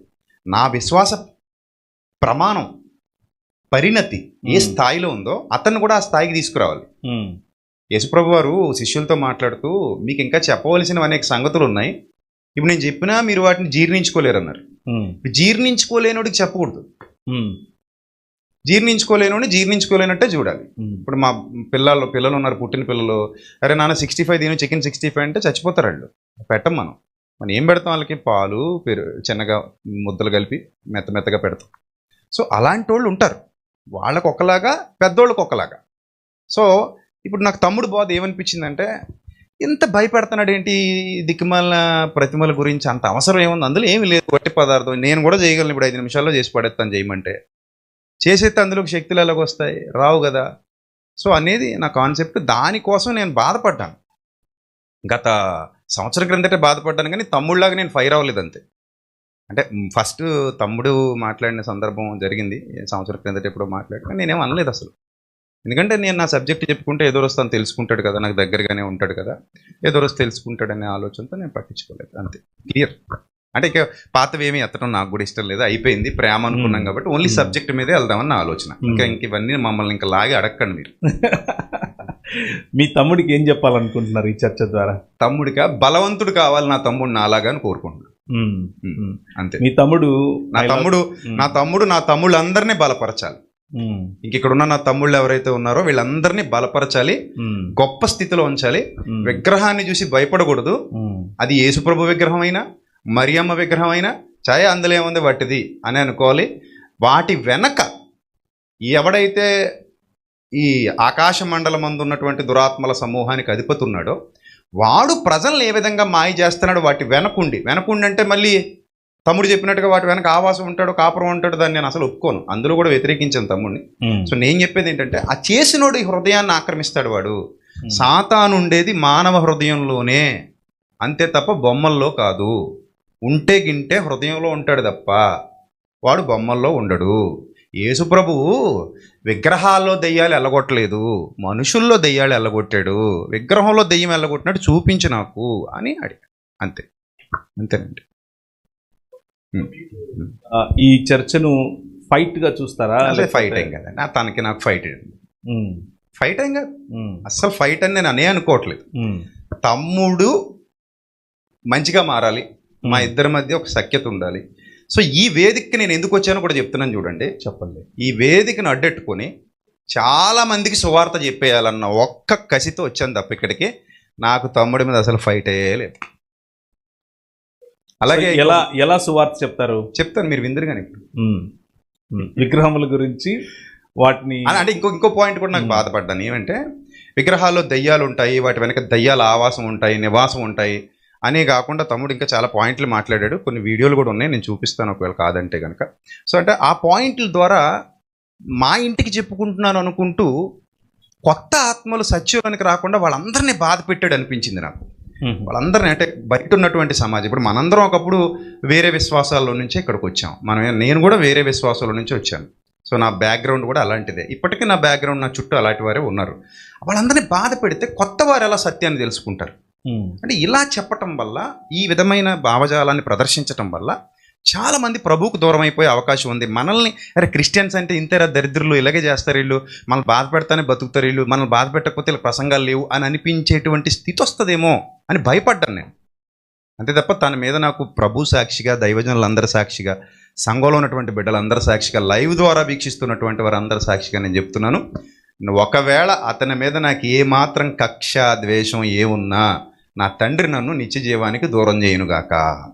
ఆమె అంతంత పెద్ద మాటలు ఎందుకండి, అలాగే చెప్పాలి. పౌలు గారు కూడా 9వ అధ్యాయంలో అలాగే చెప్పారు రోమపత్రికలో. That is my stand. So ఈ రోజు సాయంత్రం అయిపోయేలోగా మనం హత్తుకొని ప్రేమగా కలిసి ఉండి, ఇక మీదట ఏమైనా ఉంటే చక్కగా ఇలా గ్రూప్ డిస్కషన్, 4 పేర్లు సంతకాలు కూడా పెట్టించి మిమ్మల్ని లాక్ చేసాం కదా, అందుకే మీ 4 అలా లాక్ చేసి పెట్టుకొని ఏమైనా ఉంటే చక్కగా ఇలా గ్రూప్ డిస్కషన్ ఎంత ఆహ్లాదకరంగా ఉంది, ఇప్పుడు హ్యాపీగా ఉంది కదా, అలాగే చేద్దాం. ఏమైనా ఉంటే ఇంత అవసరం లేదు అని అనిపించింది. అంటే నాకు ఏంటంటే సమాజంలో ఇంకా చాలా ఉన్నాయండి దుర్బోధలు, బోల్డ్ ఉన్నాయి. ఇవి అసలు ఇది అసలు దీని మీద ఇంత అసలు చేయాల్సిన అవసరం లేదు. తమ్ముడు భూతద్దులో చూసాడని అనిపించింది నాకు, అంతే. బోల్డ్ ఉన్నాయి, భయంకరమైనవి ఉన్నాయి. మీకు తెలుసా సంగతి? అందరికీ తెలుసు ఇక్కడ ఉన్న వాళ్ళకి. అసలు నాశనమే అయిపోతుంది అసలు, అలాంటి పరిస్థితులు ఉన్నాయి. బట్ అన్నిటిని వదిలేసి దీని గురించి మనకి ఎందుకు అసలు అని అనిపించింది. ఇప్పుడు ఇంకొకటి అది ఇలా ఈ నాన్న రై నాన్న చిన్న ఆ బొమ్మ ఇలాగి ఒకసారి. ఇప్పుడు ఈ విగ్రహం అనే దాన్ని ఎలా చూడాలి అనే కాన్సెప్ట్ వస్తే అన్యజనులు తమ్ముడి మీద కూడా కొన్ని వీడియోలు పెట్టారు. అవి కూడా నేను తెచ్చాను. అంటే ఎందుకు పెట్టారంటే వాళ్ళు ఇది వీళ్ళు ఇలా చెప్తున్నారు మాకు, కానీ వీళ్ళ దగ్గరికి ఇలా ఇవన్నీ పెట్టుకు పూజిస్తున్నారు అంటున్నారు. వీళ్ళని ఖండించరు. వీళ్ళు ప్రతి చోట ఇవి పెడతారు, ఇక్కడ కొబ్బరికాయలు కొడతారు, మెట్ల మీద ఎక్కుతారు, ఇవన్నీ మావే కదా, కాపీ చేసుకున్నారు కదా వీళ్ళు ఖండించరు అని అంటున్నారు మనల్ని. ఈ టైపు తమ్ముడు కనబడిందా? సో ఇలాంటివి ఇంకా ఉన్నాయి, ఇలాంటివి ఉన్నాయి. కొబ్బరికాయలు కొడతారు, అక్కడ గుండు గీచుకునే వాళ్ళు ఉన్నారు వెళ్ళి మేరీమాత గుడి దగ్గర. ఆ తర్వాత ఎక్కడది గుణదల కొండ కానివ్వండి, చాలా ఉన్నాయి. అలానే అంటే వాళ్ళందరూ చేస్తున్నారు కదా, మీకు ఉన్నాయి కదా విగ్రహాలు, మీ పోపు దగ్గర కూడా ఉన్నాయి కదా, ఎక్కడ రోమ్లో ఉన్నాయి కదా. అన్నీ వదిలేసి మమ్మల్ని కాపీ చేశారు అని వాళ్ళంటూ ఎందుకు అని నేనేమంటానంటే, ఈ పరిస్థితి అసలు రాకూడదు. అంటే అదేది లేవు, దాచేసుకోకు, ఇది కూడా వట్టిదే అని మనం చెప్పినప్పుడు బాగుంటుంది కదా, బలంగా ఉంటుంది కదా. ఇది వట్టిది, ఇది మనిషి చేశాడు, ఇది ఇందులో ఏ శక్తులు ఉండవు. ఒకవేళ శక్తి ఏమైనా ఉంటే యేసు ప్రభువులో వాక్యంలో ఉంటుంది తప్ప, యేసు ప్రభు ఈయనే అని నేను రుజువు చేయడానికి చేసినటువంటి ఈ ప్రతిమలో ఏమీ ఉండవు. ఇది వట్టిదే, 100కి 100%. ఇది రక్షణ ఇవ్వలేదు. దీని ముందుబడి నేను మొక్కినా నా ప్రార్థనకి జవాబు రాదు. దీనికి నేను వెంట్రుకలు ఇచ్చినా నాకేం ఉపయోగం లేదు. దీంట్లో ఏ శక్తి లేదు. కన్నులుంటాయి చూడదు, చెవులుంటాయి వినదు. యేసు ప్రభు వెండు, ఈ యేసు ప్రభు వెండు అంటే I think he is not a Jesus, right? మీకు అర్థం కావడానికి. సో అది నా ప్రతిపాదన. Thank you. సో ఇక ముందుకు మనం వెళ్దాం. మీరు ముందు వెళ్ళాలనుకుంటున్నారా? ముందే, నేను ఎప్పుడు ముందే వెళ్తాను. ఫస్ట్ ఓపెనింగ్ బ్యాట్స్మెన్ మీరేనా? I like that very much. Okay, yes. James గారు, అంటే తమ్ముడు అడిగాడండో, మళ్ళీ అది కూడా చెప్పాలి. తమ్ముడు ప్రతిపాదనలో తమ్ముడే అడిగాడు.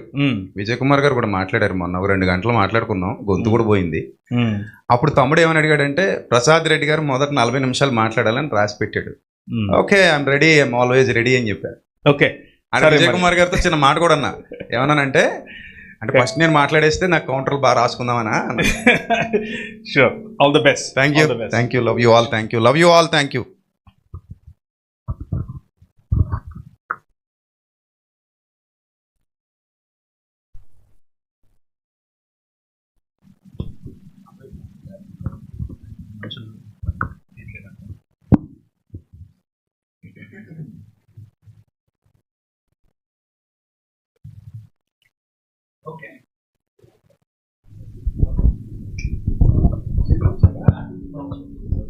చెక్. ఓకే, సో మొదటి భాగం అంటే ఇంటర్వ్యూస్ రూపంలో మనం చేయాలనుకున్నది కంప్లీట్ అయింది. చూస్తున్న వారు మీకు అర్థమయ్యే ఉంటుంది. జేమ్స్ గారి స్టాండ్ ఆయన చెప్పడానికి ముందుగా విజయప్రసాద్ రెడ్డి గారు వారి స్టాండ్ కూడా చెప్తారు. అయితే 30 నిమిషాలు వీరిరువురు కూడా వారి ప్రతిపాదనలు చేసే క్రమంలో ఏదైనా ఐకాన్స్ వాడచ్చు, ఇబ్బంది ఏమీ లేదు. ఏదైనా బొమ్మ రూపంలో ఉన్నది చూపించవచ్చు, ఇబ్బంది ఏమీ లేదు. అలాగే వీడియో ఏదైనా చూపించాలి అని అనుకుంటే చూపించవచ్చు, ఇబ్బంది ఏమీ లేదు. కానీ వ్యక్తిగతంగా గౌరవప్రదంగా మాత్రమే సంభాషించాలి. ఈ ఒక్క విషయాన్ని గుర్తుంచుకోవాలి.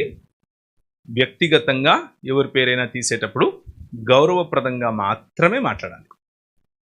దీన్ని దయచేసి మీరకండి. ముందుకెళ్ళటానికి ముందుగా ఒక చిన్న ప్రార్థన, అలాగే ఒక నిమిషానికి మించకుండా గ్రీటింగ్స్ మనం విని అలాగే ప్రార్థన కూడా చేద్దాం. ఆ తర్వాత మొదటి ప్రతిపాదన విజయప్రసాద్ రెడ్డి గారికి మనం సమయాన్ని ఇద్దాం.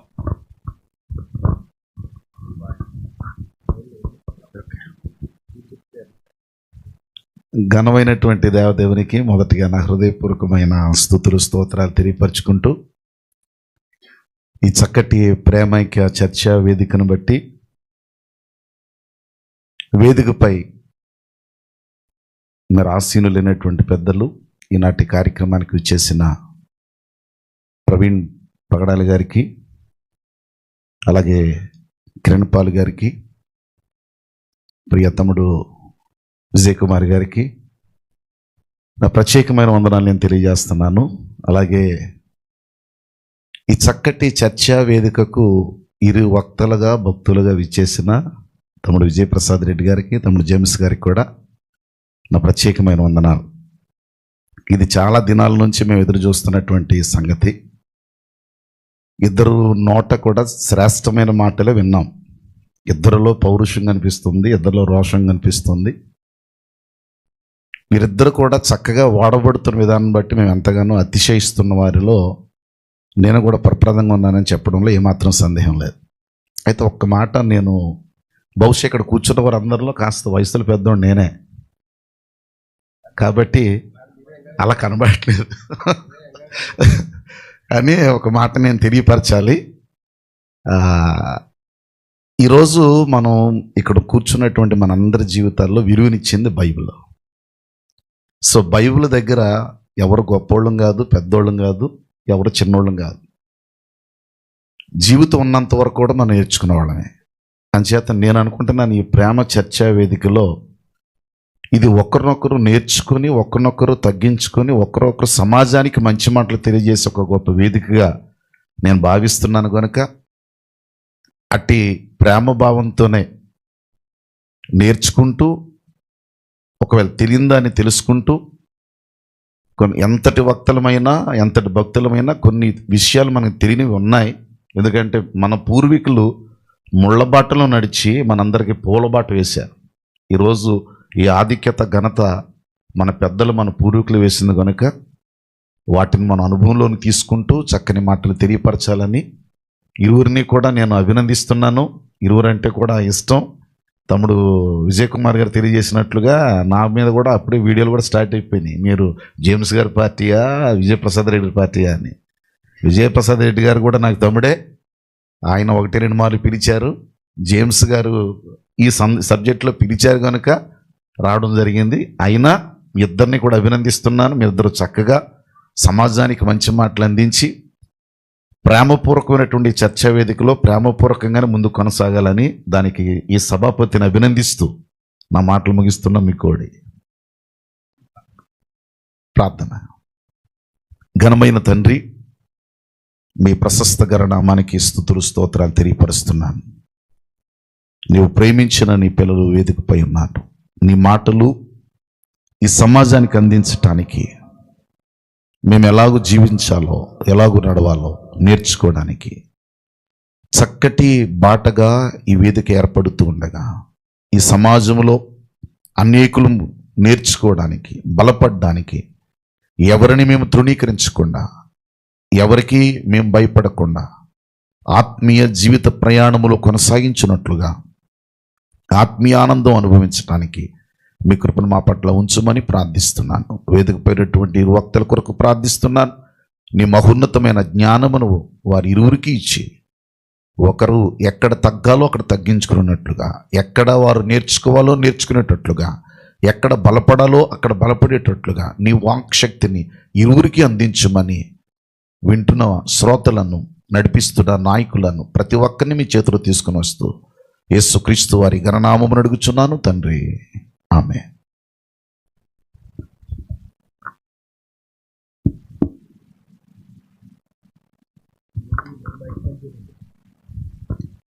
ఓకే, మొదటి 30 నిమిషాలు మొదటి ప్రస్తావన లేకపోతే మొదటి ప్రజెంటేషన్ విజయప్రసాద్ రెడ్డి గారు చేస్తారు.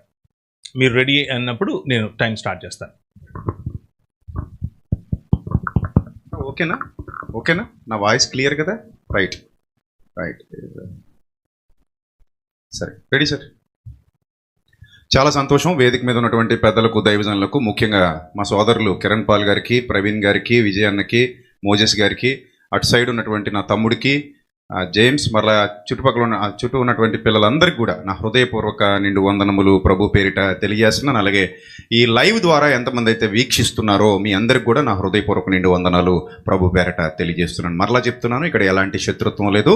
తమ్ముడు మీద ప్రేమతోనే నేను ఇక్కడ ఈ చర్చ్ కోసం వచ్చి కూర్చున్నాను. నా ద్వారా కొంత సత్యం ప్రపంచానికి తెలియాలన్న ఆలోచన తప్ప మరి ఏ ఇతర ద్వేషం కానీ కక్ష కానీ నా మనసులో ఇసుమంతైనా లేవు. దానికి నా ప్రభువే సాక్షి. రైట్. ఇక నేను ఈ ప్రసంగం మొదలుపెట్టినప్పటి నుంచి కూడా ఒకటే నేను తమ్ముడిని రిక్వెస్ట్ చేస్తున్నాను, నేను పేరుతో పిలవను, తమ్ముడని పిలుస్తాను. మీరు కూడా అర్థం చేసుకోండి. రైట్. ఇక నా ప్రతిపాదన ఆల్రెడీ ప్రవీణ్ అన్నకి చెప్పేశాను. ఇంకా నాకు ప్రతిపాదన అంటే ఏమీ లేదు, అదే నా ప్రతిపాదన. సో కాబట్టి నేను నేరుగా సబ్జెక్ట్లోకి వెళ్ళిపోతున్నాను. మనిషి పుట్టినప్పుడు బలహీనుడిగా పుడతాడు. ఎంత బలహీనుడంటే తన్ని ఇంకొకరు ఎత్తుకోవాలి, తన్ని ఇంకొకరు ఊయల్లో వేసి ఊపాలి, తన్ని తల్లి పాలు పట్టించాలి, తనకన్నీ తల్లే చేయాలి. బలహీనంగా ఉంటాడు, ఎముకలతో సహా నరాలతో సహా అన్ని బలహీనంగా ఉంటాయి. క్రమక్రమంగా పెరిగి పెరిగి పెద్దవాడు అవుతాడు, మళ్ళీ స్ట్రాంగ్ పర్సన్ అవుతాడు, బాడీ బిల్డర్ అవుతాడు. ఇది మీ అందరికీ తెలుసు. ఇన్ ద సేమ్ సెన్స్ బైబిల్లో కూడా ప్రతి ఒక్కరూ బలహీనంగానే తమ విశ్వాస జీవితాన్ని ప్రారంభిస్తారు. అలా బలహీనంగా ప్రారంభించబడినటువంటి విశ్వాస జీవితం ఏ స్థాయికి వెళ్ళాలని దేవుడు కోరుకున్నాడంటే బలమైన స్థాయికి వెళ్ళాలి. ఆ బలమైన స్థాయి అంటే బలమైన ఆహారము తినగలిగే స్థాయికి వెళ్ళాలి అని దేవుడు నొక్కి చెప్పినట్టుగా మనకు కనబడుతుంది. అయితే సంఘంలో హెబ్రీ పత్రిక రాస్తున్నప్పుడు హెబ్రీ పత్రిక 5వ అధ్యాయం 12వ వచనం అనుకుంటాను, గ్రంథకర్త చెబుతూ అంటాడు, కాలమును బట్టి చూస్తే మీరు బోధకులై ఉండవలసిన వారై ఉండగా మీరు ఇంకా పాలు తాగవలసిన స్థితిలోనే ఉన్నారు. మీకు అసలు చూస్తుంటేనే అసలు మీలో ఏం పరిణతి కనబడట్లేదు. మీకు మొదటి మూలపాఠాలు మళ్ళీ ఫస్ట్ నుంచి చెప్పాల్సినటువంటి దుస్థితిలో ఉన్నారు. మీరు ఎదగాలి మీరు అని పౌలు బాధపడుతూ పత్రిక రాసినట్టుగా చెప్తున్నాడు. ఏమంటే ఫ్లోలో ఏమైనా చిన్న చిన్న తప్పులు కానీ నెంబర్లు కానీ ఏమైనా కరెక్షన్స్ వస్తే నాకు మీరు ఎక్స్ప్లెయిన్ చేయండి. ఫ్లోలో మాట్లాడుకుంటూ వెళ్ళిపోతాం కదా. 40 days అనబై 40 years అన్నాను అనుకోండి, దాన్ని తమ్ముడు శ్రీకాంత్ తప్పు పట్టొద్దు, నాకు ఎక్స్ప్లెయిన్ చేయాలి నువ్వు. రైట్. సో అలాగా హెబ్రీ పత్రికలో ఇక్కడ ప్రభు ఏమంటారు, పౌలు గారు ఏమంటారంటే ఇలా బలహీనమైన స్థితిలో ఉండకంటారా నాయన, మీరు ఎదగాలి, గొప్పోడు కావాలి అని చెప్తాడు. సరే, ఇక్కడ నా పాయింట్ ఏంటంటే పాలు తాగవలసిన స్థితిలో నుండి బలమైన స్థితిలోకి మనం వెళ్ళాలి. కానీ ప్రాబ్లం ఎక్కడొచ్చిందంటే క్రిస్టియన్ సొసైటీలో యోధ మత భావజాలం బాగా నాటుకుపోయింది. పాత నిబంధన చదువుతున్నారు, బాగా చదువుతున్నారు. ఆ పాత నిబంధన భావజాలం ఇప్పటికీ నాటుకుపోయి మన జనాల్లోకి కొత్త నిబంధన భావజాలంలోకి రాలేకపోతున్నారు. మీకు మరలా చెప్తున్నాను, యోధ మతం మంది కాదు, యోధ మతం మంది కాదు. This is a bold statement. నేను చాలా స్ట్రాంగ్గా చెప్తున్నాను, యోధ మతం మంది కాదు. యూదులు క్రైస్తవులు కారు, వాళ్ళు ఎప్పటికీ క్రీస్తుని అంగీకరించలేదు. వాళ్ళని భుజాల మీద మోసుకు తిరగడం అనేది తప్పు. వాళ్ళ భావజాలాన్ని కూడా పౌలు భక్తుడు ఖండించాడు. గమలీయేలు పాదాల దగ్గర కూర్చొని ధర్మశాస్త్రాన్ని అవపాసన పట్టినటువంటి పౌలు దాన్ని ఖండించాడు. వాళ్ళ స్థితిలో వాళ్ళ ఆలోచన విధానం అది సర్వసత్యం కూడా కాదు. వాళ్ళకి సర్వసత్యంలో లేరు. వాళ్ళు ఎదుగుతూ సర్వసత్యంలోనికి రావాలని దేవుడు కొత్త నిబంధన ఇచ్చాడు. ఆ పాత నిబంధనలో నుండి కొత్త నిబంధనలో తీసుకుని వెళ్ళాలని దేవుడు ఆలోచన చేశాడు. సో వాళ్ళు ఎదగాలన్నది దేవుని కోరిక. అయితే ఒక విషయాన్ని నేను చెప్పదలిచాను. గతంలో నేను కూడా కొన్ని విషయాలు ఎలాంటి భావజాలం కలిగి ఉండేవాడిని. అవి నేను చాలా మార్చుకున్నాను. నేనే కాదు, ఇక్కడ ఉన్న చాలామంది మార్చుకున్నారు. నేను కూడా ఆ మార్పులకు గురైన వాడినే. నేనేమి ఏదో పుట్టుకతోనే మహాజ్ఞాన్ని నేను ఎప్పుడు చెప్పను కూడా. చాలా మార్పులు నా జీవితంలో, నా భాషలో, నా సరళిలో, నా నడవడికలో, నా ఆలోచనల్లో, నా బోధల్లో, కొన్ని విషయాల్లో నేను అప్డేట్ అవ్వాల్సి వచ్చింది. అయ్యాను, అవుతూనే ఉంటానేమో తెలియదు. ప్రస్తుతానికైతే నేను దేవుని యొక్క మనసు ఎరిగి ఉన్నాను అన్న విశ్వాసంతో ఈ అంశం మీద సంపూర్ణంగా మాట్లాడడానికి సిద్ధపడ్డాను. రైట్. ఇప్పుడు ఏ విగ్రహాల గురించి అయితే ఈరోజు ప్రస్తావన వచ్చిందో, ఏ ప్రతిమల గురించి అయితే, రూపాల గురించి అయితే ఈరోజు ప్రస్తావన వచ్చిందో, వాటి విషయంలో నేను కూడా గతంలో డిబేట్స్ చేశాను, మాట్లాడాను, కొన్ని కౌంటర్స్ కూడా ఇచ్చాను. ఆ కౌంటర్స్ వల్ల నా బంధువులే బాధపడుతున్నారని అర్థమైనప్పుడు ఇలా నేను అందరినీ దూరం చేసుకోవడం ఎందుకని వాటిని నేను యూట్యూబ్లో నుంచి కూడా తొలగించడం జరిగింది. ఎందుకంటే నేను తగ్గడం వల్ల కొంతమంది ప్రభు దగ్గరకు వస్తారు అనుకుంటే నేను ఎంతకైనా తగ్గడానికి ఐఎమ్ ఆల్వేస్ రెడీ. అదే ఇందాక నా ప్రతిపాదనలో చెప్పాను. వాటిని నేను సరిదిద్దుకున్నాను. అయితే ఇక్కడ నా పాయింట్ ఏంటంటే, ఒక విగ్రహం అనేది మట్టి పదార్థం కావచ్చు, కంచు కావచ్చు, వెండి కావచ్చు, మరి ఏదైనా కావచ్చు, అది మానవుని హస్తకృతం, మానవుడి చేతి పని. అది మానవుడి చేతి పని. మానవుడు చేస్తేనే అది వస్తుంది తప్ప మానవుడు చేయకపోతే రాదు. యేసు ప్రభు వారి బోధ మనందరికీ మాదిరి. ఆయన మనకు మాదిరి ఉంచిపోయాను. పేతురు రాసిన పత్రికలో ఆ సందర్భం ఉంటుంది. ఆయన మనకు మాదిరి ఉంచిపోయాను. మాదిరి ఉంచిపోయినటువంటి యేసుక్రీస్తు గారు సువార్త ప్రకటిస్తున్నటువంటి కాలంలో, ఆయన 33.5 ఏళ్ళు ఈ భూమి మీద జీవించి సువార్త ప్రకటిస్తున్నటువంటి కాలంలో మీరు చూడండి స్క్రీన్ మీద మీకు కొన్ని ఇమేజెస్ కనబడతాయి. రోమన్ల దేవీ దేవతలు చాలా ఉన్నాయి. రోమన్లు బహుగా ఆరాధిస్తున్నటువంటి దేవీ దేవతలు చాలా ఉన్నాయి. వన్ బై వన్ మీకు స్క్రీన్ మీద చూపించుకుంటూ వెళ్ళిపోతారు, మీరు వాటిని చూడొచ్చు. ఈ రోమన్ల ఇప్పుడు వాటినే మన గ్రహాల పేర్లు పెట్టుకున్నాం. ఇప్పుడు మన గ్రహాలను వాటి పేరుతోనే పిలుస్తారు. అంటే ఆ రోమన్లు ఆరాధిస్తున్నటువంటి ఈ దేవీ దేవతలు ఏవైతే వాళ్ళ ఉన్నాయో, వాళ్ళ రోమన్ల దేవతలు ఏవైతే ఉన్నాయో వాటి గురించి కానీ, వాటి చరిత్రల గురించి కానీ, వాటిని కించపరిచే విధంగా కానీ, వాటిని అవమానపరిచే విధంగా కానీ యేసుక్రీస్తు ప్రభువారు ఎక్కడ ఒక్క స్టేట్మెంట్ కూడా చేయలేదు. మీరు చూడొచ్చు, Diana goddess of hunt, Janus, ఇంకా చాలామంది ఉన్నారు, Jupiter god of thunder, Juno goddess of marriage, next Mars, ఇవన్నీ గ్రహాల పేర్లు మనం పెట్టాం. సో చూడండి, ఇవన్నీ రోమన్లో ఆరాధించే మెర్క్యూరీ, ఇది కూడా మనం గ్రహాల పేర్లు పెట్టుకుంటాం. వీటి గురించి ఎక్కడ యేసు ప్రభువారు ప్రస్తావన చేస్తూ వీటి గురించి జనాలను భయపెడుతూ చెప్పలేదు. అసలు రక్షణ అంటే ఏంటి, జ్ఞానం ఎలా వస్తుంది, పాపక్షమాపణ ఎలా పొందుకోవాలి, ఆయన ఎలా పాపక్షమాపణ అనుగ్రహించబోతున్నారు, సువార్త ఏంటి, అవి యేసుక్రీస్తు ప్రభువారు చెప్పుకుంటూ సమాజాన్ని చైతన్య పదంలో నడిపించారు. జ్ఞానయుక్తంగా ప్రజలు ఉండేలాగా ఆయన తీర్చిదిద్దారు. సో ఇది మనం అర్థం చేసుకోవాల్సినటువంటి విషయం. అలాగే విగ్రహంలో దెయ్యం ఉంటుందని కానీ, విగ్రహంలో ఏవో శక్తులు ఆవాసం ఉంటాయని కానీ, విగ్రహంలో ఉన్నటువంటి శక్తులు మనుషుల్ని ఏదో చేసేస్తాయని కానీ ఎక్కడా కూడా ప్రభు ఒక్క మాట కూడా చెప్పలేదు. కానీ తమ్ముడు చెప్పినటువంటి మాటల్లో వీడియో నెంబర్ 1 మీకు ఇప్పుడు స్క్రీన్ మీద చూపిస్తాను. అది నాకు చాలా బాధ కలిగింది. ఈరోజు నేను ఈ వేదిక మీదకి రావడానికి కూడా ప్రధానమైన కారణం ఆ మాటలే. అక్కడ నాకు ఎంత బాధ కలిగిందంటే, వీడియో నెంబర్ 1 మీకు ప్లే చేస్తారు, ఒకసారి చూడండి, త్వరగా ప్లే చేసేయాలి. అందులో తమ్ముడు ఒక మాట అంటారు. ఏమంటారంటే, ప్లే చేయండి, డోంట్ డిలే. సార్ నాకు టైం ఎంత ఉందో కొంచెం చెప్తా ఉండండి, దాన్ని బట్టి నేను స్పీడ్ పెంచుకుంటాను. రైట్. సో వీడియో నెంబర్ 1 ఒకసారి మీరు అందరూ స్క్రీన్ మీద చూడండి. నాన్న మీరు ఫాస్ట్గా ఉండాలి నాన్న, ప్లీజ్, నాకున్న టైమే చాలా తక్కువ.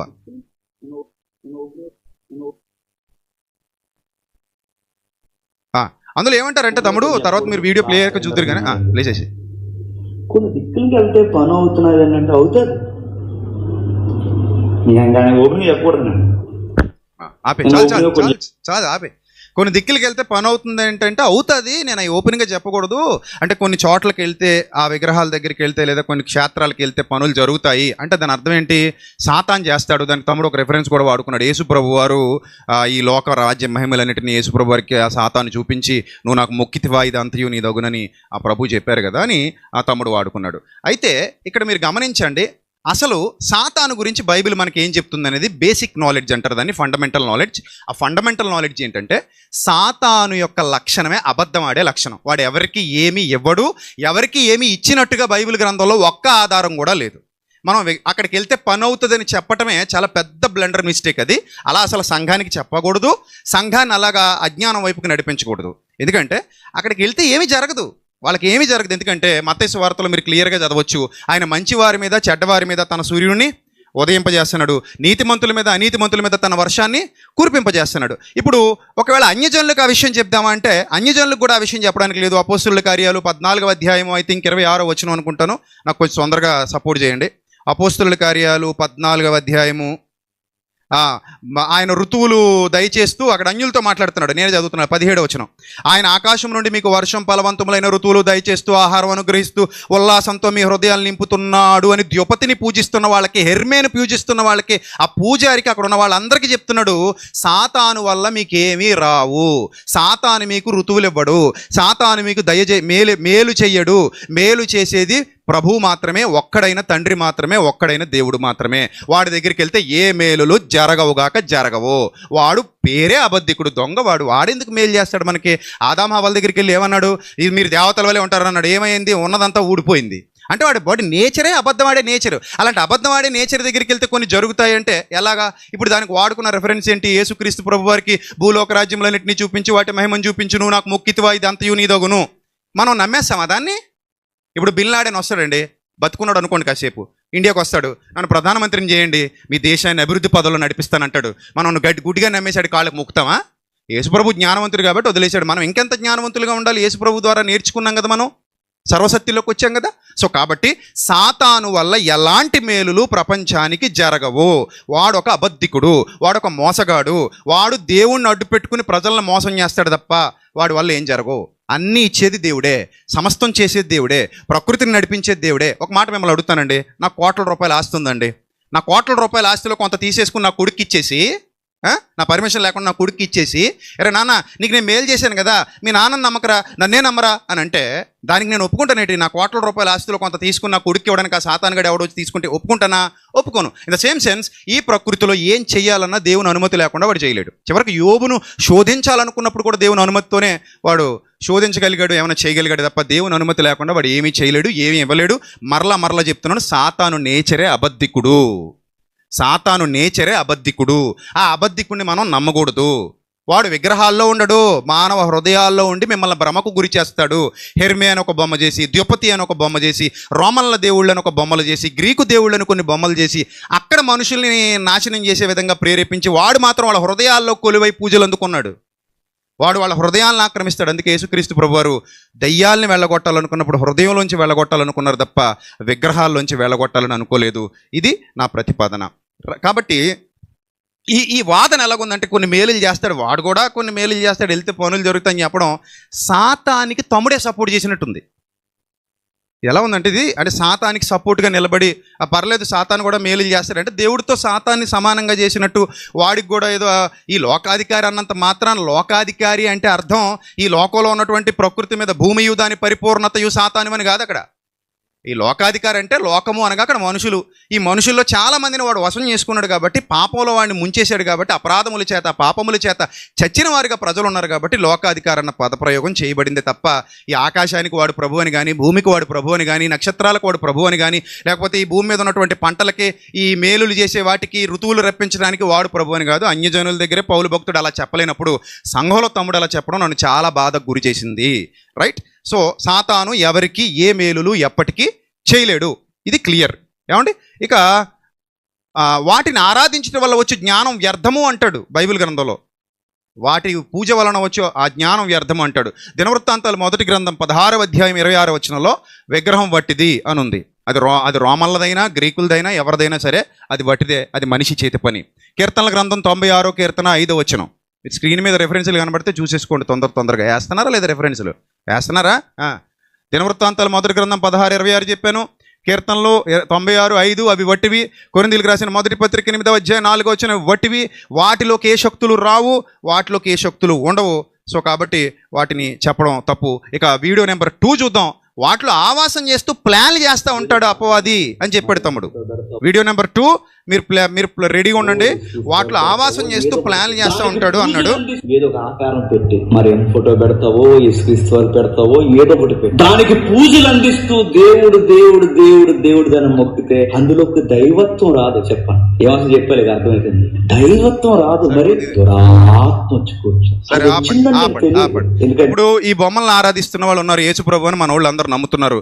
దీని వెనక కూడా అదే దెయ్యం ఉండి ఆరాధించబడుతున్నాడా? ఇప్పుడు ఒకవేళ దీని వెనకాల కూడా ఆ దెయ్యమే ఉంటే ఇది చూసేవాళ్ళు యేసు ప్రభు అని చూస్తారా, దెయ్యం అని చూస్తారా? జనాలు యేసు ప్రభు అనే చూస్తారు. సో ఇప్పుడు మనం ఏం చేయాలి? వాళ్ళని మోటివేట్ చేసి, చూసారు ఇది ఇక్కడే పగిలిపోయింది, దీని వెనకాల దెయ్యమూ లేదు, ఎవడో లేడు. సో కాబట్టి దీని వెనకాల కూడా వాడే ఉంటాడు అన్నట్టుగా ఒక విషయం చెప్పాడు. ఉంటాడంటే నేను ఒక విషయాన్ని ఒప్పుకుంటాను, చేసిన వాళ్ళ మనసుల్లో దాక్కుని ప్రజల్ని మాయ చేయడానికి వాళ్ళ మనసుల్లో ఉంటాడని చెప్తాను తప్ప ఇందులో ఉంటాడంటే నేను అస్సలు ఒప్పుకోను. ఇప్పుడే కదా, ఎప్పుడు ఒప్పుకోను. ఇక్కడున్న సేవకులందరూ చెప్పినా నేను ఒప్పుకోను, ఎందుకంటే బైబిల్ దాన్ని ఒప్పుకోలేదు కాబట్టి. రైట్. ఇక్కడ ఒక పాయింట్ నేను చెప్తాను. ఈ విగ్రహాన్ని, ఈ యేసుప్రభు వారి విగ్రహాన్ని కానీ ఇంకోటి ఏదైనా సరే చేసి దీని వెనకాల సాతాను నిజంగా ఉన్నాడు అనుకోండి, తమ్ముడు చెప్పినట్టు ఆవాసం ఉన్నాడు అనుకోండి, మనం దీని దగ్గరికి ఎప్పుడు వెళ్తామండి? మనకు కుదిరినప్పుడు వెళ్తాం, మనకు నచ్చినప్పుడు వెళ్తాం. అప్పుడు సాతానుగాడు కొంత సమయం మాత్రమే ఆరాధింపబడే అవకాశం ఉంది. అది వాడికి ఇష్టమా? కాదు. వాడు నిత్యం మనలో ఆరాధింపబడాలనుకుంటే ఎక్కడుంటే ఆరాధింపబడతాడు? హృదయంలో ఉంటే ఆరాధింపబడతాడు. కాబట్టి వీటి వెనకాల ఉండాలనుకుంటాడా? వాడి నేచర్ మన హృదయాల్లో ఉండాలనుకుంటాడా? హృదయాల్లో ఉండాలనుకుంటాడు. అందుకే నరుని హృదయ ఆలోచన వాడి బాల్యం నుండి కూడా చెడ్డదిగా చేసేస్తున్నాడు వాడు. అలా నరుల హృదయాలు ఆక్రమించి ఎన్ని ఘోరాలు నేరాలు సమాజంలో జరిగిస్తున్నాడు ఆ లోకాధికారి. అలాంటి మంచి స్థానాన్ని దేవుడు తమ్ముడికి అనుగ్రహిస్తే ఆ విషయాన్ని చక్కగా ప్రజెంట్ చేయాల్సింది పోయి వీటి వెనకాల దయ్యాలు ఉంటాయి, వీటి వెనకాల వాడు కూర్చుంటాడు అని చెప్పడం అనేది నాకు నచ్చలేదు. ఇది సాతాను పక్షాన మాట్లాడేలాగా దేవుడు తమ్ముడిని ఆ సాతానే ప్రేరేపిస్తున్నాడేమో చూసుకోవాలని నేను తమ్ముడికి ప్రేమపూర్వకంగా హితో పలుకుతున్నాను. మరి ఇక్కడ యేసు ప్రభు బొమ్మ ఎందుకు పెట్టించారు అని అంటే, వాక్యంతో దిద్దుకుని వాక్యమే దేవుడు అనే విషయం మనకు తెలియకుండా ఇదిగో ఇలా మనల్ని కూడా మాయ చేస్తున్నాడు వాడు. వాక్యమే దేవుడు అనే విషయం తెలియకుండా ఇలా మనల్ని కూడా మాయ చేస్తున్నాడు వాడు. కలిగి ఉన్నది ఏది ఆయన లేకుండా కలగలేదు. ఆయన మనలోకి వస్తే మనలో ఉంటాడు, మనతో ఉంటాడు. హృదయం అనే తలుపు వద్ద నిలబడి తడుతున్నాడు. సాతానికి మన హృదయమే కావాలి, యేసు ప్రభుకి మన హృదయమే కావాలి. అంతే తప్ప ఇక్కడ ఎవ్వరూ ఉండరు. సాతాను ఉండడు, యేసు ప్రభు కూడా ఉండడు. మట్టి పదార్థాలలో ఆయన నివాసము చేయడు. సొలొమోను చాలా కుండబద్దలు కొట్టేశాడు. నా బంగారు దేవాలయంలోనే ఉండవనేశాడు. హస్తకృతాలయములలో ప్రభు నివసింపడు. అపోస్తుల కార్యాలు 7వ అధ్యాయంలో చాలా స్పష్టంగా ఉంటుంది. కాబట్టి ఇది పాయింట్. ఇక్కడ సాతాను ఎవరికి ఏమి ఇవ్వడు అనేది మనకు అర్థమవుతుంది. సో ఇక అలాగే సాతాను చాలామందిని ఇస్తానని శోధిస్తాడు తప్ప ఎవరికి ఏమి ఇవ్వడు. మోషేని చూడండి, వాళ్ళ తల్లి ద్వారా శోధించాడు, ఈ సింహాసనం నీకు ఇస్తానని. కానీ మోషే ఆ తుచ్చమైన ఆ కోరికతో ఆ సింహాసనం కోసం ఆగిపోకుండా దేవునితో కూడా శ్రమ అనుభవించటం మేలని వెళ్ళిపోయాడు. సో ఆ ధనాన్ని కానీ దాన్ని కానీ కోరుకోలేదు. ఎందుకంటే వాడు ఏమి ఇవ్వడు, వాడు మోసం చేస్తాడు. ధ్యామాన్ని ప్రేరేపించాడు, లోకంలో కలిపేశాడు. సో ఇలాగా ఇస్కరియోతును ప్రేరేపించాడు 30 వెండి నాణేల కోసం. వాడు కూడా చచ్చిపోయాడు, పొట్ల పేగులు బయటకు వచ్చేసాయి. సో కాబట్టి దుష్టుడు మానవ హృదయాన్ని ఆక్రమించి తప్పులు చేయిస్తాడు తప్ప దేవుడు ఇచ్చినట్టుగా ఏ మేలు దుష్టుడు చెయ్యడు. ఇది క్లియర్. సో కాబట్టి మరొక పాయింట్ నేను చెప్తున్నాను. తమ్ముడు చెప్పినటువంటి మరొక అత్యంత నాకు నచ్చినటువంటి పాయింట్ ఏంటంటే, ఇందులో యేసు ప్రభు ఫోటో, దెయ్యాలు వీటి వెనక ఆవాసం ఉంటాయని చెప్పాడు కదా తమ్ముడు. ఇప్పుడు అలాగైతే తమ్ముడు మేము అందరం చేస్తున్న పాటల్లో సినిమా క్లిప్పింగ్స్ వాడతాం. ఏవి ప్యాషన్ ఆఫ్ క్రైస్ట్లో కానివ్వండి, యేసు ప్రభు సినిమాలు కానివ్వండి, క్లిప్పింగ్స్ వాడతాం. అవి కూడా ఒక ఇమేజ్గా తీసుకుని పెట్టుకోవచ్చు కావాలంటే. అవి కూడా ఒక ఇమేజ్గా తీసుకుని పెట్టుకోవచ్చు. చాలా పోస్టర్స్లో ఆ ఫోటోలే వాడుతుంటాం. మరి ఆ ఫోటోలు వాడుతున్నప్పుడు మరి వాటి వెనక కూడా వాడే ఉండాలిగా. సో అదొకటి ఆలోచన చేయాలి. సార్ నాకు ఇంకా టైం ఎంత ఉందండి ప్రవీణ్ గారు? ఇంకా ఉంది కదా, హ్యాపీ. సో ఇక తమ్ముడు మరొక మాట చెప్పాడు, వీడియో నెంబర్ 3 తొందరగా మీరు ప్లే చేయాలి నాన్న.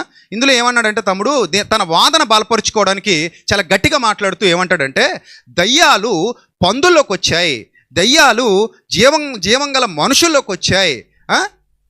ప్లే అవుతుందా? ఆకారాల్లో దయ్యాలు ఉండడం ఏంటి? ఇలాంటి వరకు నాకు గట్టిగా చెప్పాలి కదా.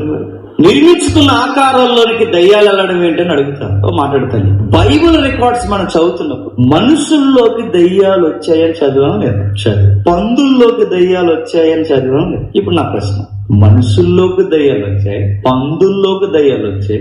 మనుషుల్లోకి పందుల్లోకి దయ్యాలు వచ్చినప్పుడు పెట్టుకున్న ఆకారాల్లోకి రావు, బ్రహ్మాండంగా వస్తాయి. ఇంకా అర్థమైంది? మనుషుల్లోకి వచ్చినవి, జీవం కలిగిన మనుషుల్లోకి వచ్చినవి జీవం లేని ఆకారాల్లోనికి రావు, వస్తాయి.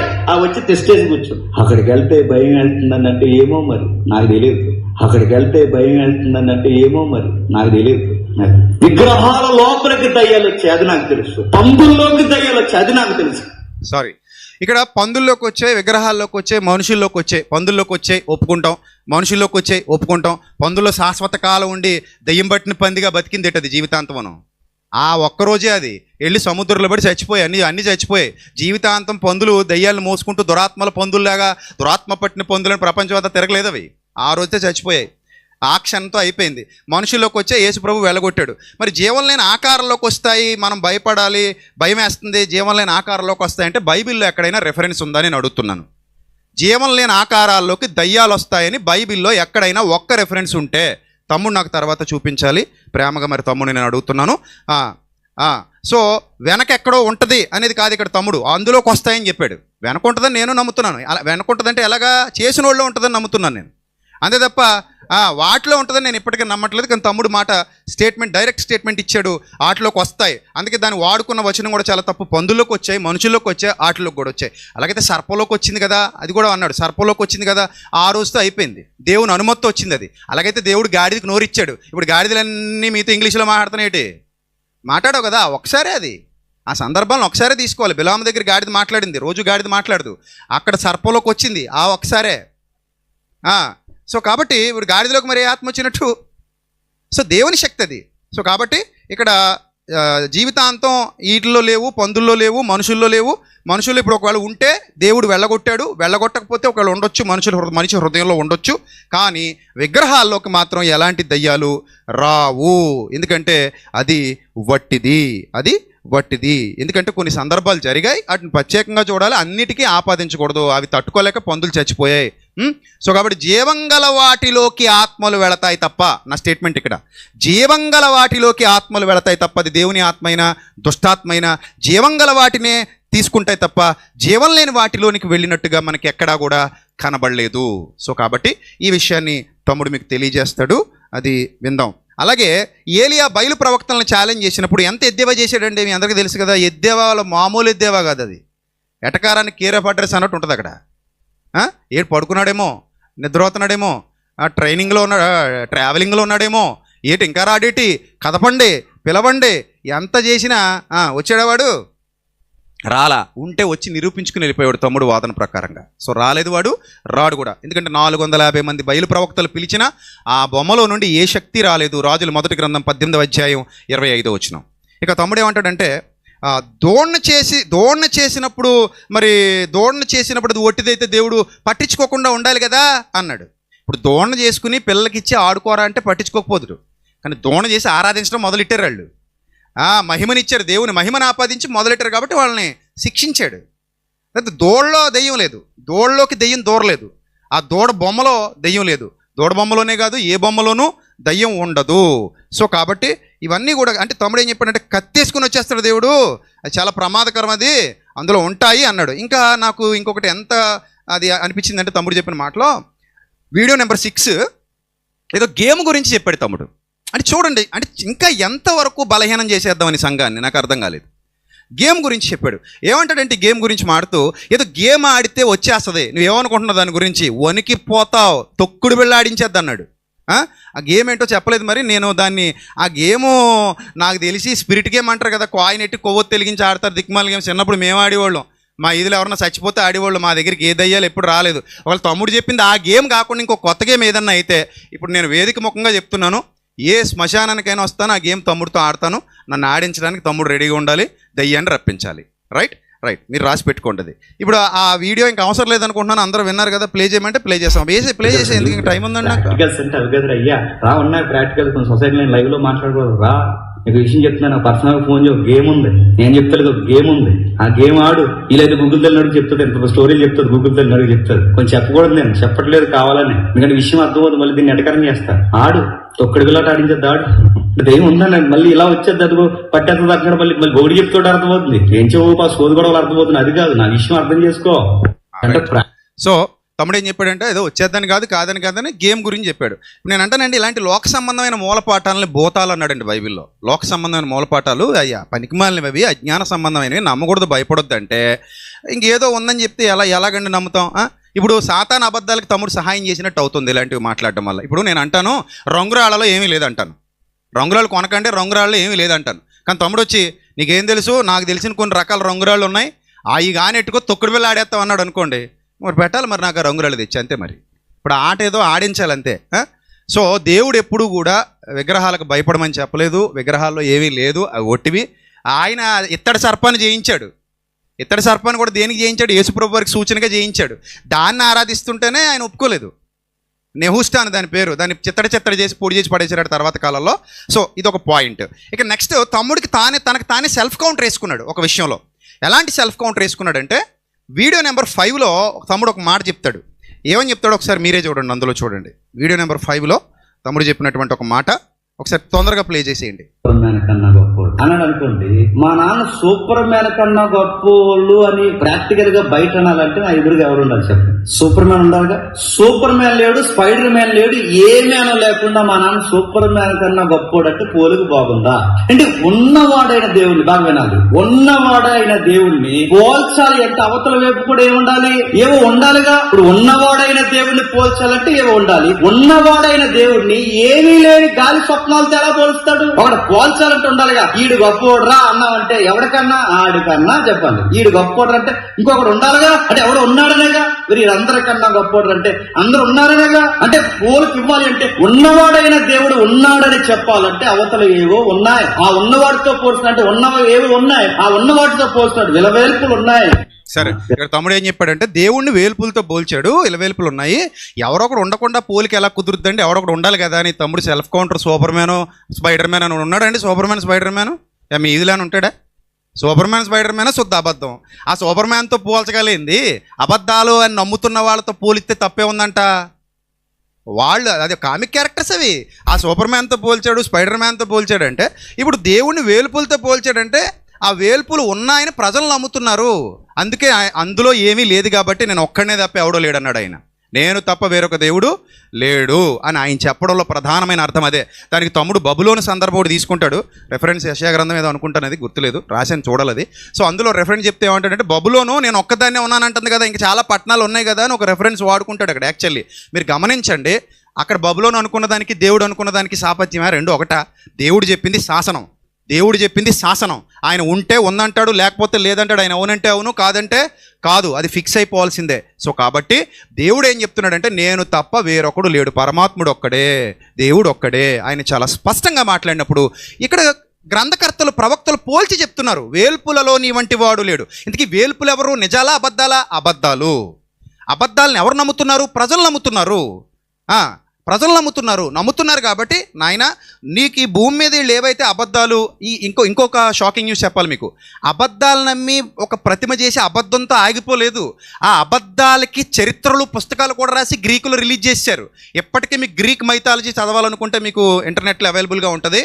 ఆ చరిత్రలు చదవండి, అసలు భయంకరంగా ఉంటుంది చరిత్ర. అది అంటే జరిగిందన్నట్టు రాశారు, అది జరిగిందన్నట్టు రాసేస్తారు. నాయన అవన్నీ అబద్ధాలు, వాళ్ళతో ఒకళ్ళు కంపేర్ చేసుకున్నా కానీ ఒక్కడే దేవుడు ఉన్నాడు, ఆయనే నిజం, ఇవన్నీ అబద్ధాలు అని చెప్పాడు.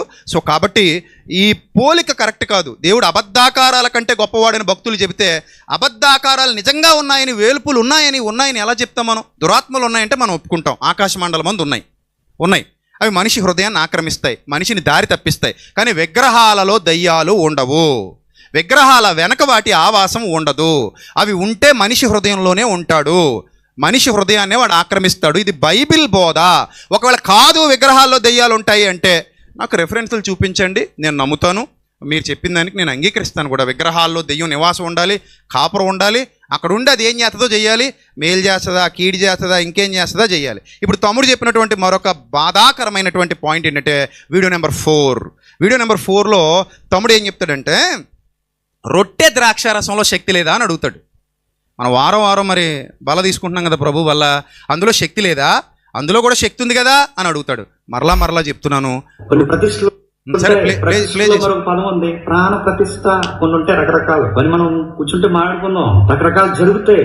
అక్కడ ఆ యొక్క శక్తి పనిచేసే విధానం ఉంటుంది. అలా ఎలా ఉంటాయంటే నేను విషయం అడుగుతున్నాను. నువ్వు ప్రభురాత్రి భోజనం తీసుకుంటున్నావుగా, ప్రభురాత్రి భోజనం రొట్టె తీసుకున్నప్పుడు రొట్టె వెనకాల ఎవరున్నారని నమ్ముతున్నావు? ఉన్నాడా లేదా? నువ్వు ద్రాక్షరసం తీసుకుంటున్నావు, ద్రాక్షరసం వెనకాల ఎవరున్నారని నమ్ముతున్నావు? ఇప్పుడు చెప్పు. ఆ రొట్టె వెనకాల ప్రభు ఉన్నాడని నమ్ముతున్నావు, ద్రాక్షరసం. సో ఇప్పుడు రొట్టె ద్రాక్షరసం వెనక ఏ శక్తులు ఉండవండి, అది మన విశ్వాసం. శక్తి మన హృదయంలో ఉందండి. దానికంటే గొప్ప శక్తి రొట్టెలో ఎక్కడ ఉంటుందండి? పరిశుద్ధాత్ముడు ఉంటాడండి మన హృదయంలో, ఆయనతో అభిషేకింపబడ్డాం మనం.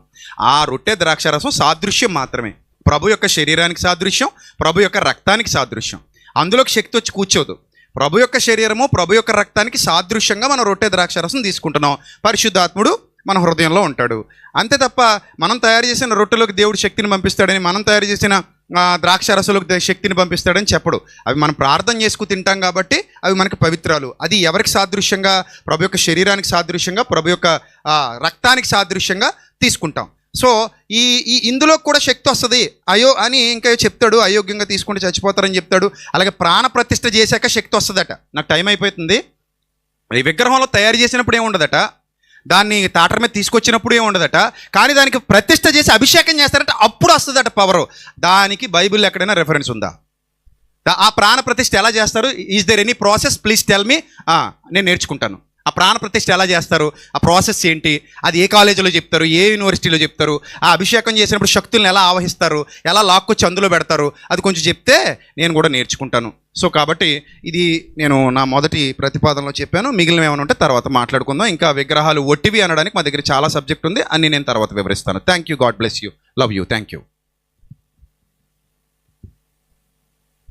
చెక్. ఓకే, ఇంకా 30 సెకండ్లు మనకు లాభం పెట్టారు సోదరులు. Thank you very much.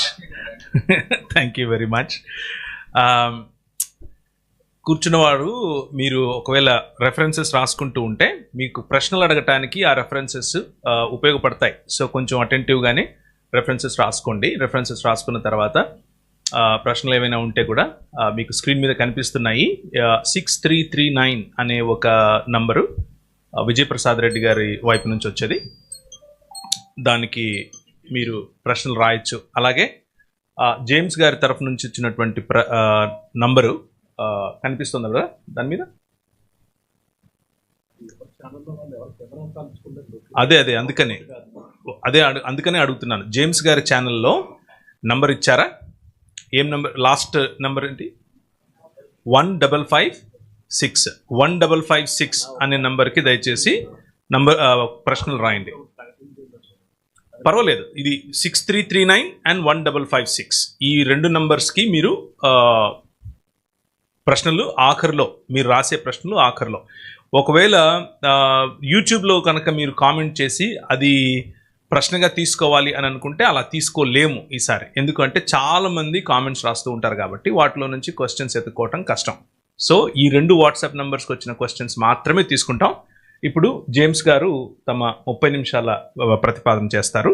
30 minutes. Over to James.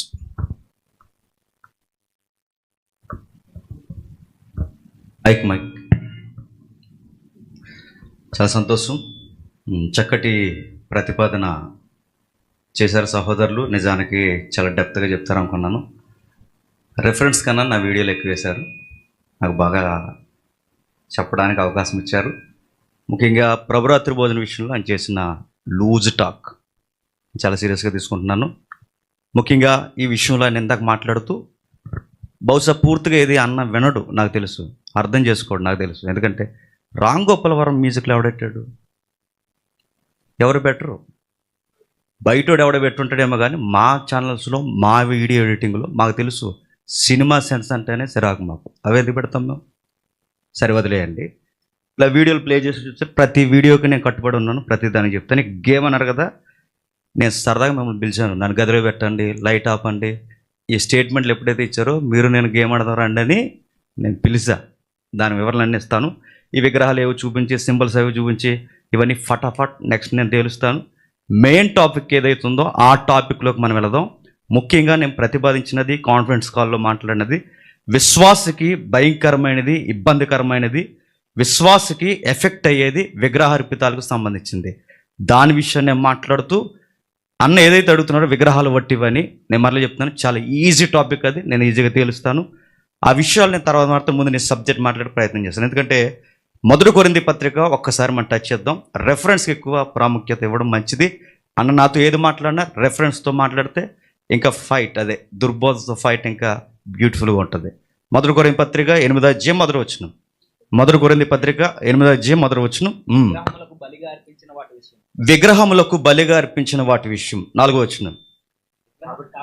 కాబట్టి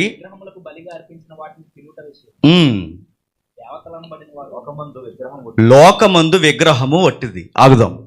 ప్రాముఖ్యంగా పౌలు గారు నొక్కు రాస్తున్న విషయం ఏంటండి?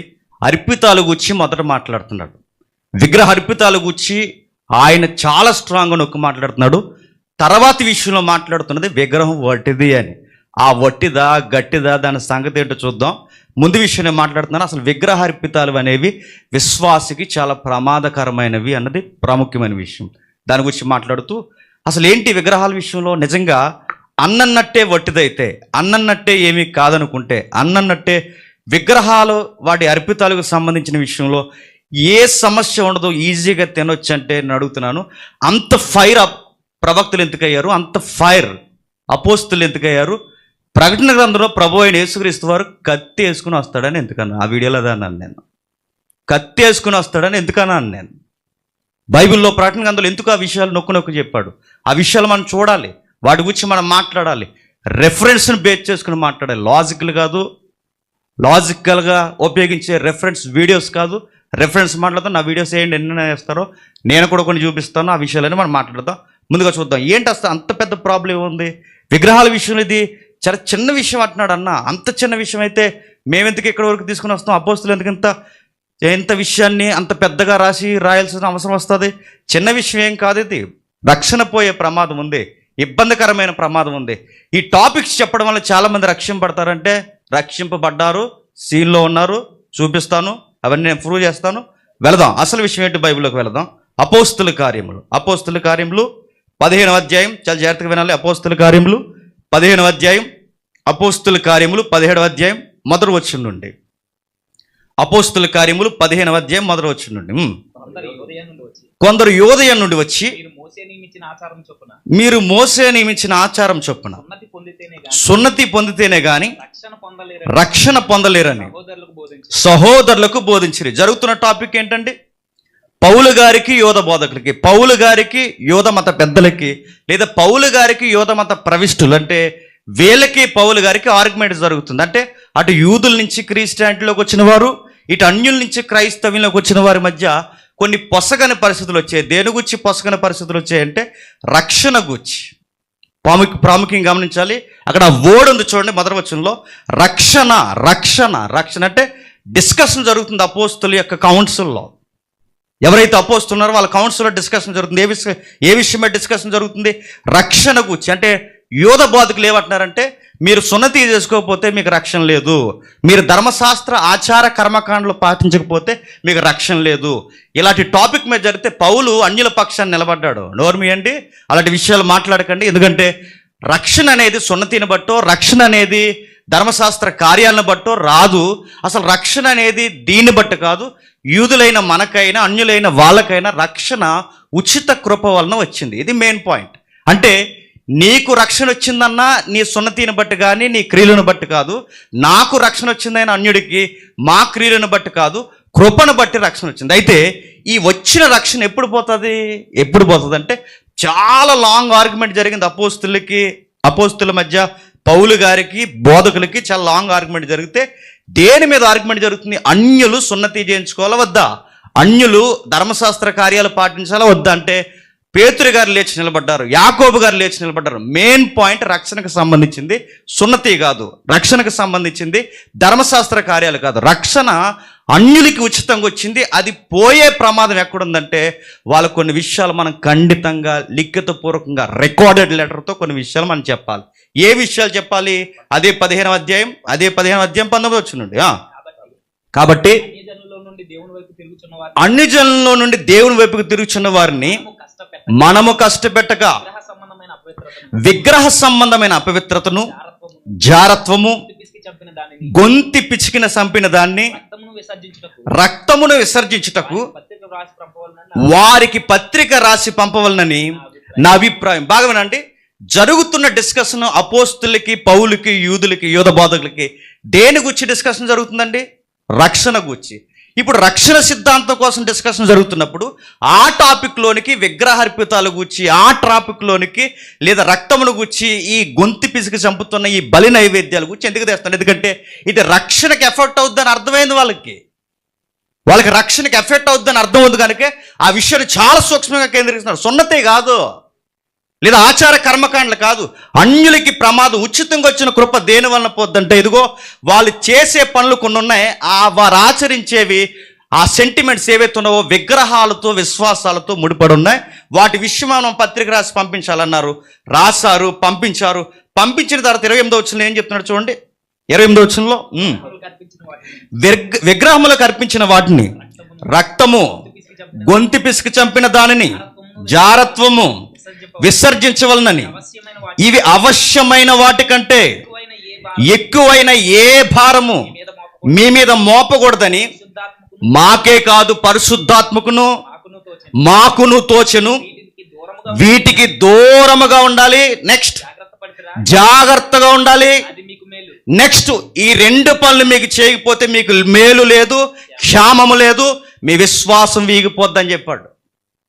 ఉచితంగా వచ్చిన కృప ఎగిరిపోద్దని చెప్పాడు, ప్రమాదం అవుతుందని చెప్పాడు. అందుకే అపోస్తులు రికార్డెడ్గా పంపించారు. ఎవరితో లెటర్ పట్టుకెళ్ళిన? చిన్నోళ్ళ పౌలు బర్నబాలు పట్టుకెళ్ళారు. ఎప్పుడైతే ఇంత సుదీర్ఘమైన ఆర్గ్యుమెంట్ జరిగిన తర్వాత ఏంటి సార్ విగ్రహాలు కొట్టివి కదా, అందులో ఏముంది సార్, తినేస్తే ఏముంది, దానికోసం ఇంత సీరియస్ ఆర్గ్యుమెంట్ మాకు లెటర్ రికార్డెడ్గా పంపించాలని అనలేదు ఆది సంఘాలు. ఏమన్నాయి చూడండి 30 వచనంలో. అంతటి వారు సెలవు పుచ్చుకొని అంత్యోక్యకు వచ్చి శిష్యులను సమకూర్చి ఆ పత్రికలో ఏం రాశారు? జాగ్రత్త, విగ్రహాలకు అర్పించే విషయంలో జాగ్రత్త, ఆ రక్తం విషయంలో జాగ్రత్త, అర్పితాల విషయంలో జాగ్రత్త అని రికార్డెడ్ లెటర్ రాసి పంపుతా. లెటర్ చదువుకొని వారు అందువలన ఆదరణ పొంది, దేని వలన ఆదరణ పొంది? తినొద్దని చెప్పడం వలన ఆదరణ పొంది. నేను అడుగుతున్నాను, ఇవి చెబితే ఎవడన్నా మారతాడంటే మారారు, రికార్డెడ్గా మారారు. ఇవి చెబితే కట్టబడతారంటే కట్టబడ్డారు సంఘాల్లో. ఇవి చెబితే దేవుడికి దగ్గర అవుతారంటే అలాగే దగ్గర అవ్వాలి. లాజికల్ని బట్టి కాదు, మాటలను బట్టి కాదు, ఉదాహరణను బట్టి కాదు, మనం చేస్తున్న ప్రాక్టికల్ ల్యాబ్ విషయాలు కాదు, విషయాన్ని ఖండితంగా చెప్పాలి. చెప్పారు, ఆ పత్రిక ఇచ్చారు, ఆదరణ పొందారు. యోధ శీల ప్రవక్తలందరూ ఉండి పెక్కు మాటలతో సహోదరులను ఆదరించిరి. వారు చాలా సంతోషించారంట. కిందకి వెళ్ళేసరికి ఈ విషయాలు బోధిస్తూ 16 వచనంకి వచ్చేసరికి ఏమంటున్నాడు చూడండి. 16 వచనం మరలా చెప్తున్నాను. ఇది ఎప్పుడు జరిగింది? మొదటి జర్నీ జరుగుతుంది. మొదటి జర్నీ పౌలు గారు ఫస్ట్ మిషనరీ జర్నీ ఏదైతే ఉందో అక్కడ జరుగుతుంది.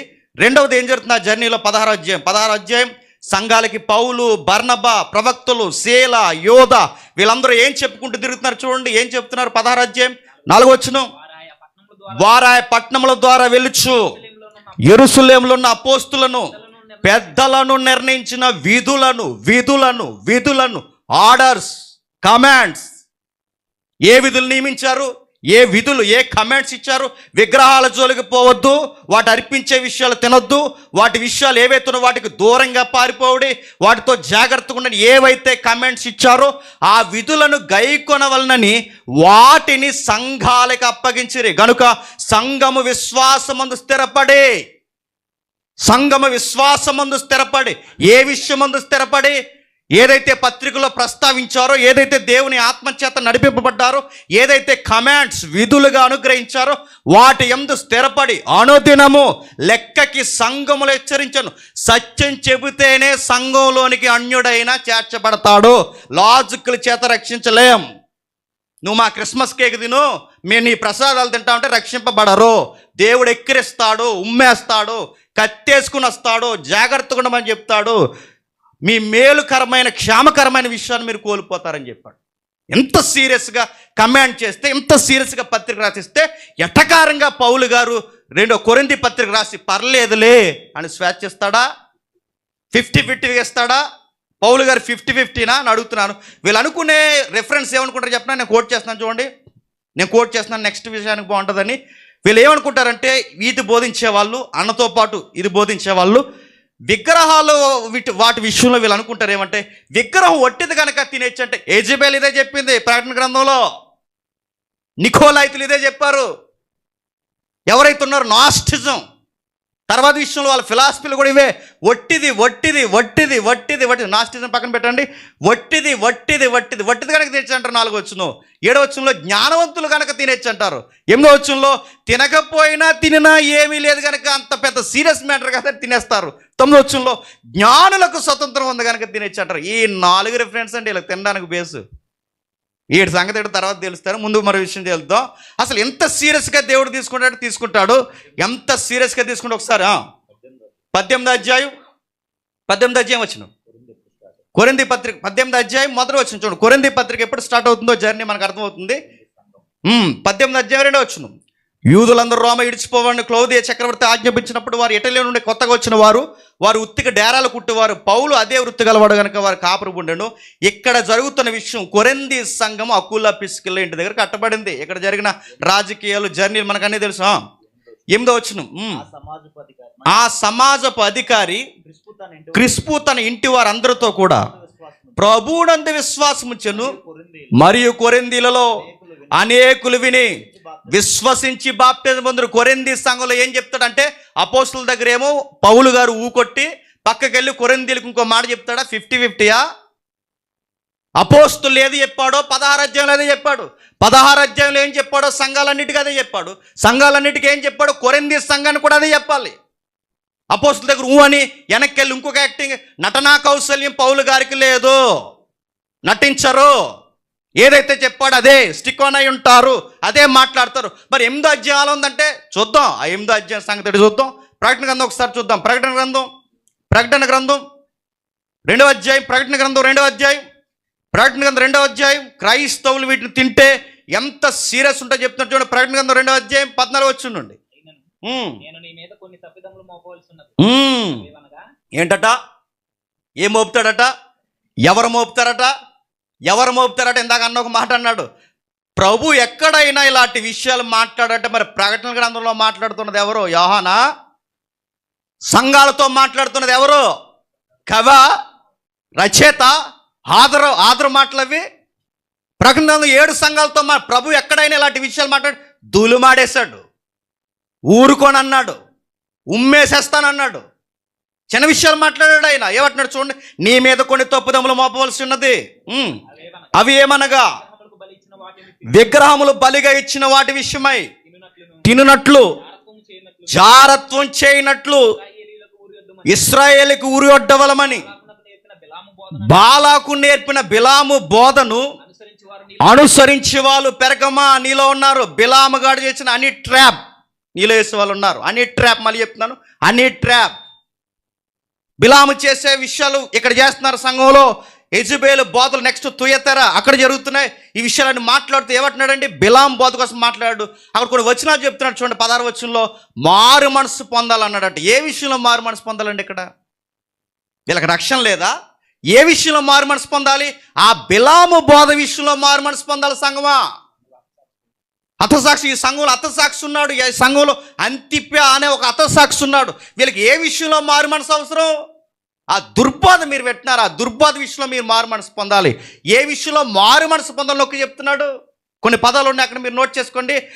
నోటితో ఖడ్గము, నా నోటి ఖడ్గముతో యుద్ధం చేస్తున్నాడు. ఏ విషయంలో నోటి ఖడ్గంతో యుద్ధం చేస్తున్నాడు చెప్పండి?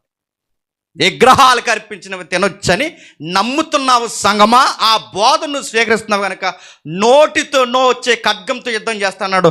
మన్నాను తీసేస్తున్నాడు, తెల్లరాతిని తీసేస్తున్నాడు, కొత్త పేరు తీసేస్తున్నాడు. ఆ మాటలకు అర్థమేడు చెప్పండి? మన్నా అంటే ఏంటి? కొత్త పేరు అంటే ఏంటి? తెల్లరాయి అంటే ఏంటి? నెక్స్ట్ నాకు చెప్పాలన్నా వీటి అర్థాలు ఏంటి? మన్నాను తీసేయడం అంటే ఏంటి? తెల్లరాయిని తీసేయడం అంటే ఏంటి? నిత్యత్వాన్ని తీసి పడేస్తా అన్నాడు. ఇలాంటివి పాటిస్తున్నామంటే దూరం చేసి పడేస్తా అని చెప్పాడు. బిలాము బోధ ఏ విషయం అయితే మాట్లాడుతున్నామో ఈ బిలాము బోధను వికరిస్తే బిలాము నుంచాడా? నరికేశాడు బిలాముని. ఎవరైతే అక్కడ బాగా ఆ ప్రాక్టీస్లోకి తీసుకొచ్చి అన్ని ట్రాప్ వేశారో ఆ దేవదాసీల్ని చంపేశాడు వాళ్ళని. ఎవరైతే ఉన్నారో అక్కడ పాటించి అన్ని ట్రాప్లో దించిన ఎవరైతే ఫిలిస్తీన్ల యొక్క మనుషులు ఉన్నారో తీసేశాడు. క్షమించాడు, మోయాబీల యొక్క మనుషుల్ని తీసేశాడు వాళ్ళని. చూడండి కావాలంటే ఒకసారి బిలాము బోధ ఏం జరుగుతుంది ప్రకటన గ్రంథంలో కోట్ చేస్తున్నాడు. ఎందుకు కోట్ చేస్తున్నాడు? ఉరియొడ్డ వలనని, బిలాము బోల ఉరియొడ్డ వలనని. బిలాం ఏం చేశాడండి? బాలాకు రాజుతో టైఅప్ అయ్యాడు. బాలాకు రెండు సార్లు 2 విషయాలు అడిగాడు, ఆఫర్ ఇచ్చాడు. ఇదిగో ఎలా ఇస్తానంటే అసలు ప్రవక్తకి ఆయనకి చాలా పవర్స్ ఉన్నాయి. నేను శపించేవారిని నేను శపిస్తాను, నేను ద్వేషించేవారిని నేను ద్వేషిస్తాను. ప్రవక్తకి ఇన్ని క్వాలిటీస్ ఇచ్చే గనక బాలాకు రాజుకి అర్థమైంది ఇశ్రాయేల్ని మనం జయించడం అసాధ్యం, ఇశ్రాయేల్ని కొట్టడం అసాధ్యం. మరి ఏం చేయాలి? ఇశ్రాయేల్ మనం కొట్టలేం కనుక మరి ఏం చేయాలంటే ఆ ప్రవక్తను సంప్రదించండి, ఏమైనా పని అవుద్దేమో. ఆయన ద్వేషించేవారిని దేవుడు ద్వేషిస్తాడు, దీవించేవారిని దేవుడు దీవిస్తాడు. అతనితో ఏమన్నా రాజకీయ మంత్రాలు ఏమైనా చేస్తే బాగుంటుందని అడిగితే అప్పుడు ఏం జరిగింది? ఈ రాజకీయ మంత్రాల్లో 2-3 ఆఫర్లకి ఒప్పుకున్నాడు బిలాం గారు.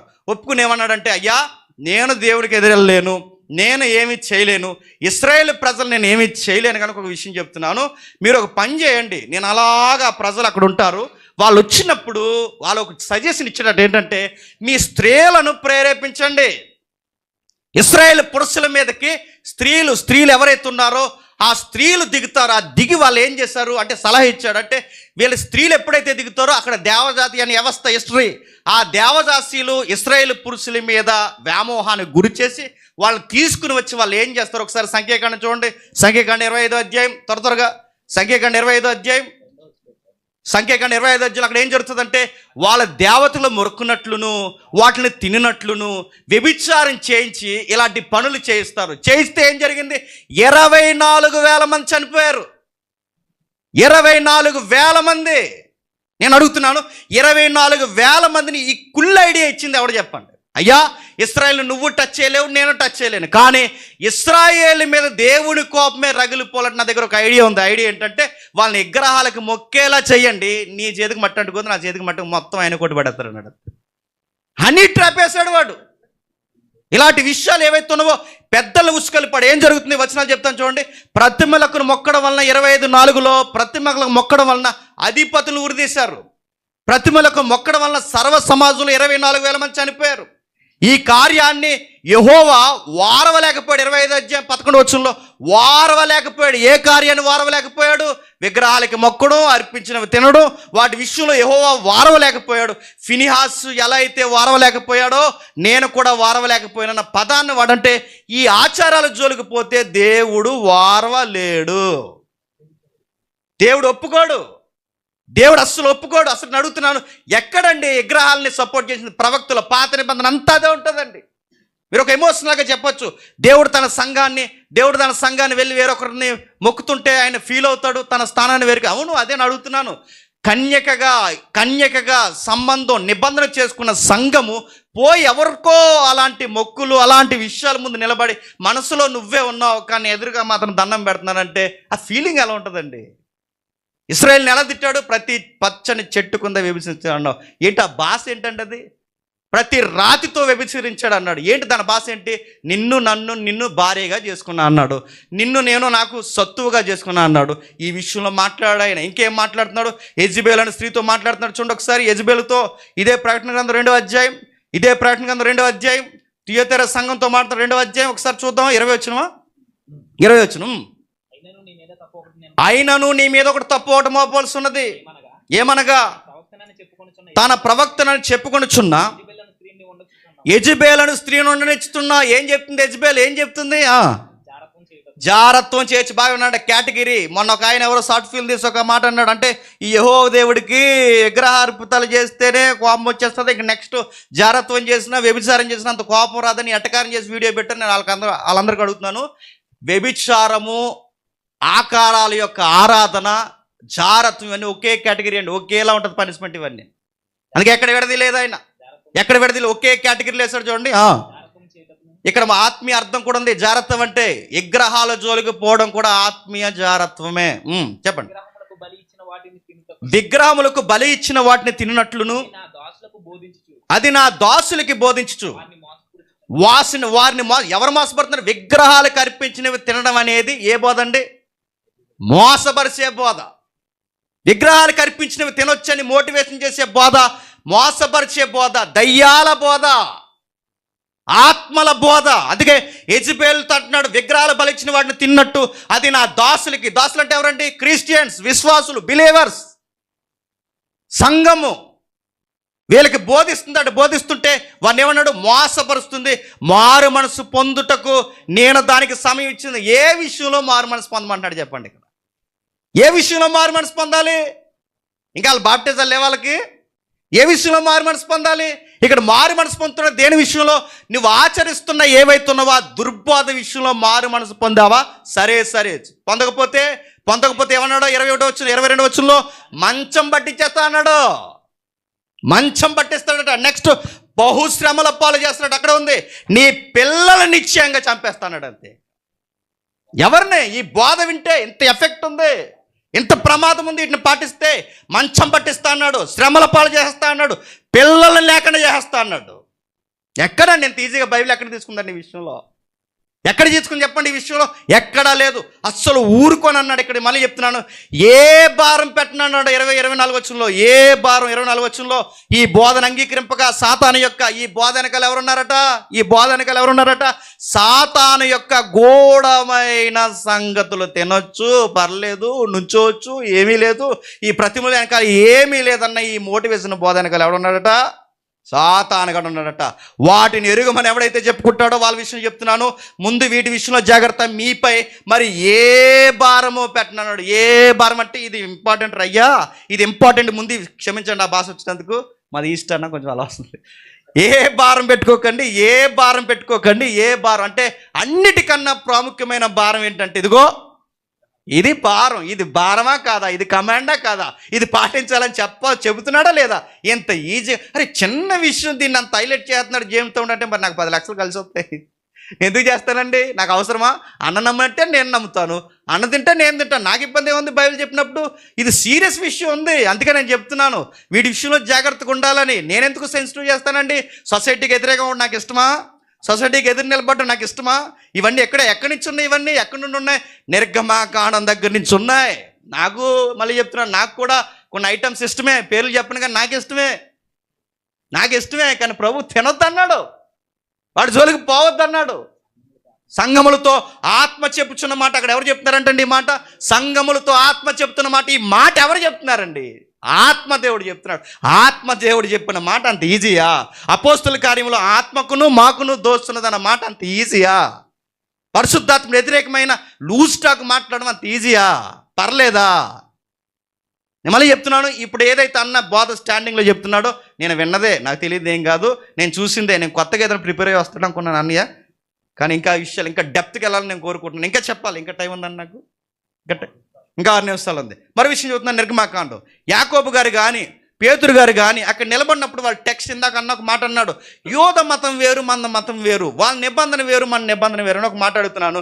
అపోస్తుల యొక్క కౌన్సిల్లో జరిగినప్పుడు యాకోబు గారు ఉపయోగించిన ఆ పదాలు ఎక్కడి నుంచి ఉపయోగించాడండి? పాత నిబంధన వచనాలు. అంటే ఇప్పుడు ఆ నిబంధన మనకు సంబంధం లేదన్నప్పుడు పాత నిబంధన నుంచి యాకోబు ఆ రిఫరెన్స్ తీసుకుని క్రైస్తవులకు బోధించడం ఏంటి? మళ్ళీ అర్థమవుతున్నాయి. క్రైస్తవులుగా మాట బోధించడం ఏంటి అంటే ఆచారాలు వేరు, కర్మకాండలు వేరు, నైతికత వేరు, ఎథిక్స్ వేరు, కామెంట్స్ వేరు. నరహత్య పాత నిబంధనలు చేయకూడదు, క్రొత్త నిబంధనలు చేయకూడదు. వ్యభిచారం పాత నిబంధనలు చేయకూడదు, క్రొత్త నిబంధనలు చేయకూడదు. పైనందే కానీ కిందందే కానీ ఎక్కడైనా నేను తప్ప అక్కడ చేయకూడదు, ఇక్కడ చేయకూడదు. నిబంధనలు ఎన్ని మారినా చేయడానికి వీల్లేదు.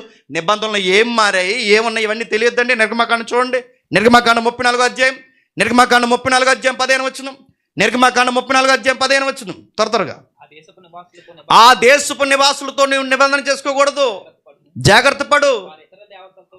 వారి ఇతర దేవతలతో వ్యభిచరించి వారు ఆ దేవతలకు బలి అర్పించినప్పుడు ఒక్కడు నిన్ను పిలిచిన వాడు ఎంత ఫ్రెండ్లీగా పిలిచినా ఎలా పిలిచినా, ఇది ఇశ్రాయేల్ సంఘానికే కాదు క్రైస్తవ సంఘానికి. అంటే ఇక్కడున్న విలువలే యాకోబు గారు నొక్కి బోధిస్తున్నారు, అక్కడ కంటెంటే తీసుకొస్తున్నాడు ఆయన. చెప్పు చదువు. నీ వాటి బలిద్రవ్యం తినకుండా చూసుకో, వాటి బలిద్రవ్యం తినకుండా చూసుకో. 21వ అధ్యాయం చూడండి ఒకసారి. 21వ అధ్యాయం, క్షమించండి, అపోస్తుల కార్యం 21వ అధ్యాయం, అపోస్తుల కార్యం 21వ అధ్యాయం 25వ వచనం, అపోస్తుల కార్యం 21వ అధ్యాయం 25వ వచనం. అయితే విశ్వసించిన అన్ని జనుల గూర్చి వారి విగ్రహములకు అర్పించిన వాటి రక్తమును గొంతి పిసికి చంపిన దానిని జారత్వం మానవలసినదని నిర్ణయించి వాటికి రాసి ఉన్నాము. ఇప్పుడు చెప్పండి, ప్రతి దిక్కున నోట్ చేస్తున్నాడు. పాత నిబంధన వేరు, కొత్త నిబంధన వేరు అంటే అదే కొరింథీ పత్రిక రాస్తూ 10వ అధ్యాయంలో ఇవి మనకి దృష్టాంతాలుగా ఉన్నాయని పౌలు ఎందుకు క్రోడీకరించాడు? క్రిస్టియానిటీ మూలాలు జూయిస్ ఉన్నారు అంటే వాళ్ళ పాత నిబంధనే మనకి పాత నిబంధన, వాళ్ళ ధర్మశాస్త్రమే మనకు మూల నిబంధన, దాని కామెంటరీయే న్యూ టెస్ట్మెంట్. ఎక్కడ పోతే అందులో మాన్ని కొన్ని ఉన్నాయి, ఏవైతే ఉన్నావో మోడిఫికేషన్ చేయబోయాయి, ట్రాన్స్ఫార్మ్ చేయబడ్డాయి, అవి మారాయి. అవి మాట్లాడుకున్న తర్వాత సున్నతి కానీ పస్కా కానీ విశ్రాంతి దినం కానీ ఇవి మానే అంటే మార్చాడు. ఇది నేను చెప్పాలనుకుంటుందన్న నా ప్రతిపాదన. ఓకే, 1 కొరింథీ పత్రిక, క్షమించండి, మొదటి జర్నీ తర్వాత 2వ జర్నీలో పత్రిక రాసిన. అంటే జర్నీ మార్చిన వెంటనే బోధ మార్చేస్తాడా పౌలు గారు? మొన్న ఒకలా అనుకున్నాను, ఈరోజు లా అనుకున్నాను అంటాడా పౌలు గారు? కాబట్టి విషయం నాకు అర్థమవుతుంది, ఇది చాలా సీరియస్ ఇష్యూ. అపోస్తులు సీరియస్గా తీసుకున్నారు, అదే లెటర్స్ మీద రాశారు. బర్నబాకి ఇచ్చారు, పౌలుకి ఇచ్చారు, యోధాకి, శీలాకి, ఎవరైతే బోధిస్తూ వస్తున్నారో యెరూషలేం కౌన్సిల్ తర్వాత ఇదే బోధించండి అని సంఘాలకు అప్పగించాడు. అవి బోధించమని ప్రభు కూడా వారిని ప్రేరేపించాడు, ఆత్మదేవుడు ప్రేరేపించాడు. సంఘము సీరియస్గా తీసుకోక కొన్ని సంఘాలు, ఆ యెజబెల్ కానీ ఎవరైతే బిలాము బోధలు కానీ కొన్ని సంఘాలు అవి సీరియస్గా తీసుకోకపోతే దేవుడు అన్నాడు, నేను తీసేస్తానేమనుకున్నావా అన్నాడు, రాత్రిని తీసేస్తా అన్నాడు.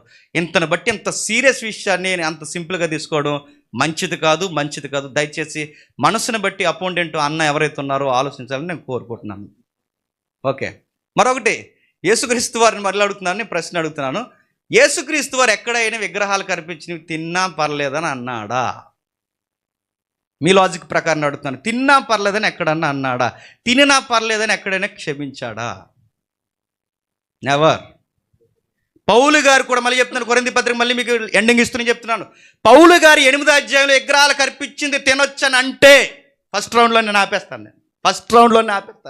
విగ్రహాలకు అర్పించింది తినొచ్చని మీరు 8వ అధ్యాయాన్ని ప్రూవ్ చేస్తే, 10వ అధ్యాయాన్ని ప్రూవ్ చేస్తే తినొచ్చు, సౌలభ్యం ఉందని మీరు ప్రూవ్ చేస్తే 100కి 200% చెప్తున్నాను, ఇప్పుడే ఫస్ట్ రౌండ్లో ఒప్పుకొని అన్న నీ బోధ రైట్, నా బోధ తప్పు అని ఒప్పేసుకుంటాను. నాకేం సిగ్గులేదు, ఖచ్చితంగా ఒప్పేసుకుంటాను. ఎందుకంటే అన్న నిత్యత్వంలో ఉండాలి, నేను నిత్యత్వంలో ఉండాలి. ఎవ్వరు దేవుని ఆజ్ఞని మీరడానికి వీలేదు. ఫస్ట్ రౌండ్లో మళ్ళీ అడుగుతున్నాను ముగించే ముందు, ఆ 8వ అధ్యాయాన్ని ప్రూవ్ చేయండి, ఆ 8వ అధ్యాయాన్ని ప్రూవ్ చేయండి, ఆ 10వ అధ్యాయాన్ని ప్రూవ్ చేయండి. దాని సంగతి ఏంటో చూడండి. తినొచ్చని పౌలు గారు, అసలు నేను అడుగుతున్న ప్రశ్న, పౌలు గారు ఎక్కడైనా తిన్నారా? అపోస్తులు ఎక్కడైనా తిన్నారా? ఎక్కడా లేదు. ఎక్కడా లేని విషయాన్ని ఎందుకు తినొచ్చని ఈ విషయాన్ని ఎందుకు సంఘానికి నేర్పిస్తున్నారు? అదే యెజబెలు బోధ. మీరు హిస్టరీ చదవండి ఇంటికి వెళ్ళిన తర్వాత. ఆ యెజబెలు ఏం చెప్పేది, ఆ నికోలైతులు ఏం చెప్పేవారంటే, వాళ్ళు ఫిలాసఫీ చెప్పేవారంటే ఏమంటే విగ్రహం వట్టుదండి, అందులో ఏముంటుందండి, అంతా దేవుడిచ్చిందే, తినేస్తే ఏముందని. ఇదే యెజబెలు బోధ అంటే. విగ్రహం వట్టుదైతే పాత్ర మీద నుంచి ఎందుకు సీరియస్గా ఉన్నాడు? విగ్రహం వట్టుదైతే ప్రవక్తలందరూ ఎందుకు సీరియస్గా ఉన్నారు? విగ్రహం వట్టుదైతే అపోస్తులు ఎందుకు ఎంత సీరియస్గా ఉన్నారు? వట్టిదే నాయన పర్లేదండి, తినే ప్రార్థన చేసుకుని మీ మీద ఏ భారం మేము పెట్టట్లేదని అనొచ్చుగా. లెటర్స్ ఎందుకు రాస్తున్నారు? అంత సీరియస్గా ఎందుకు ఉన్నాడు? ప్రకటన గ్రంథంలో ముగిస్తూ కూడా ఆ 7 సంఘాలను ఈరోజు మనకి సార్వత్రిక సంఘాన్ని చూపిస్తూ ఎందుకు అన్నాడు? అది నాకు అర్థమైందండి. ముందు జనరేషన్లు ఏవైతే ఉన్నావో, మన ముందున్న పితరుల జనరేషన్ వాళ్ళు ఖచ్చితమైన విలువలు, అపోస్తుల బోధలు బోధించారండి. అందుకేనండి చదువు లేని వారు దిగువ స్థాయి కూడా రక్షణ సిద్ధాంతాలు చాలా చక్కగా తీసుకెళ్ళారండి మన ముందున్న పెద్దలు. నాకు తెలిసి ఈ జనరేషనేనండి ఆ పునాదులు పాడు చేస్తున్నాను. నా బాధ ఈ జనరే. అదే ఆర్ఆర్కే మూర్తి గారి సంగతి కూడా చూశాను నేను. ఆర్ఆర్కే మూర్తి గారు అన్నది అవాక్ అవుతారు. ఆర్ఆర్ మూర్తి గారు ఏం చెప్పారు విందాం, ఒకసారి విందాం, అన్నీ విందాం. అది కూడా మేము ప్లే చేస్తాం. కీర్తన గ్రంథం. ఓకే అండి, థ్యాంక్ యూ.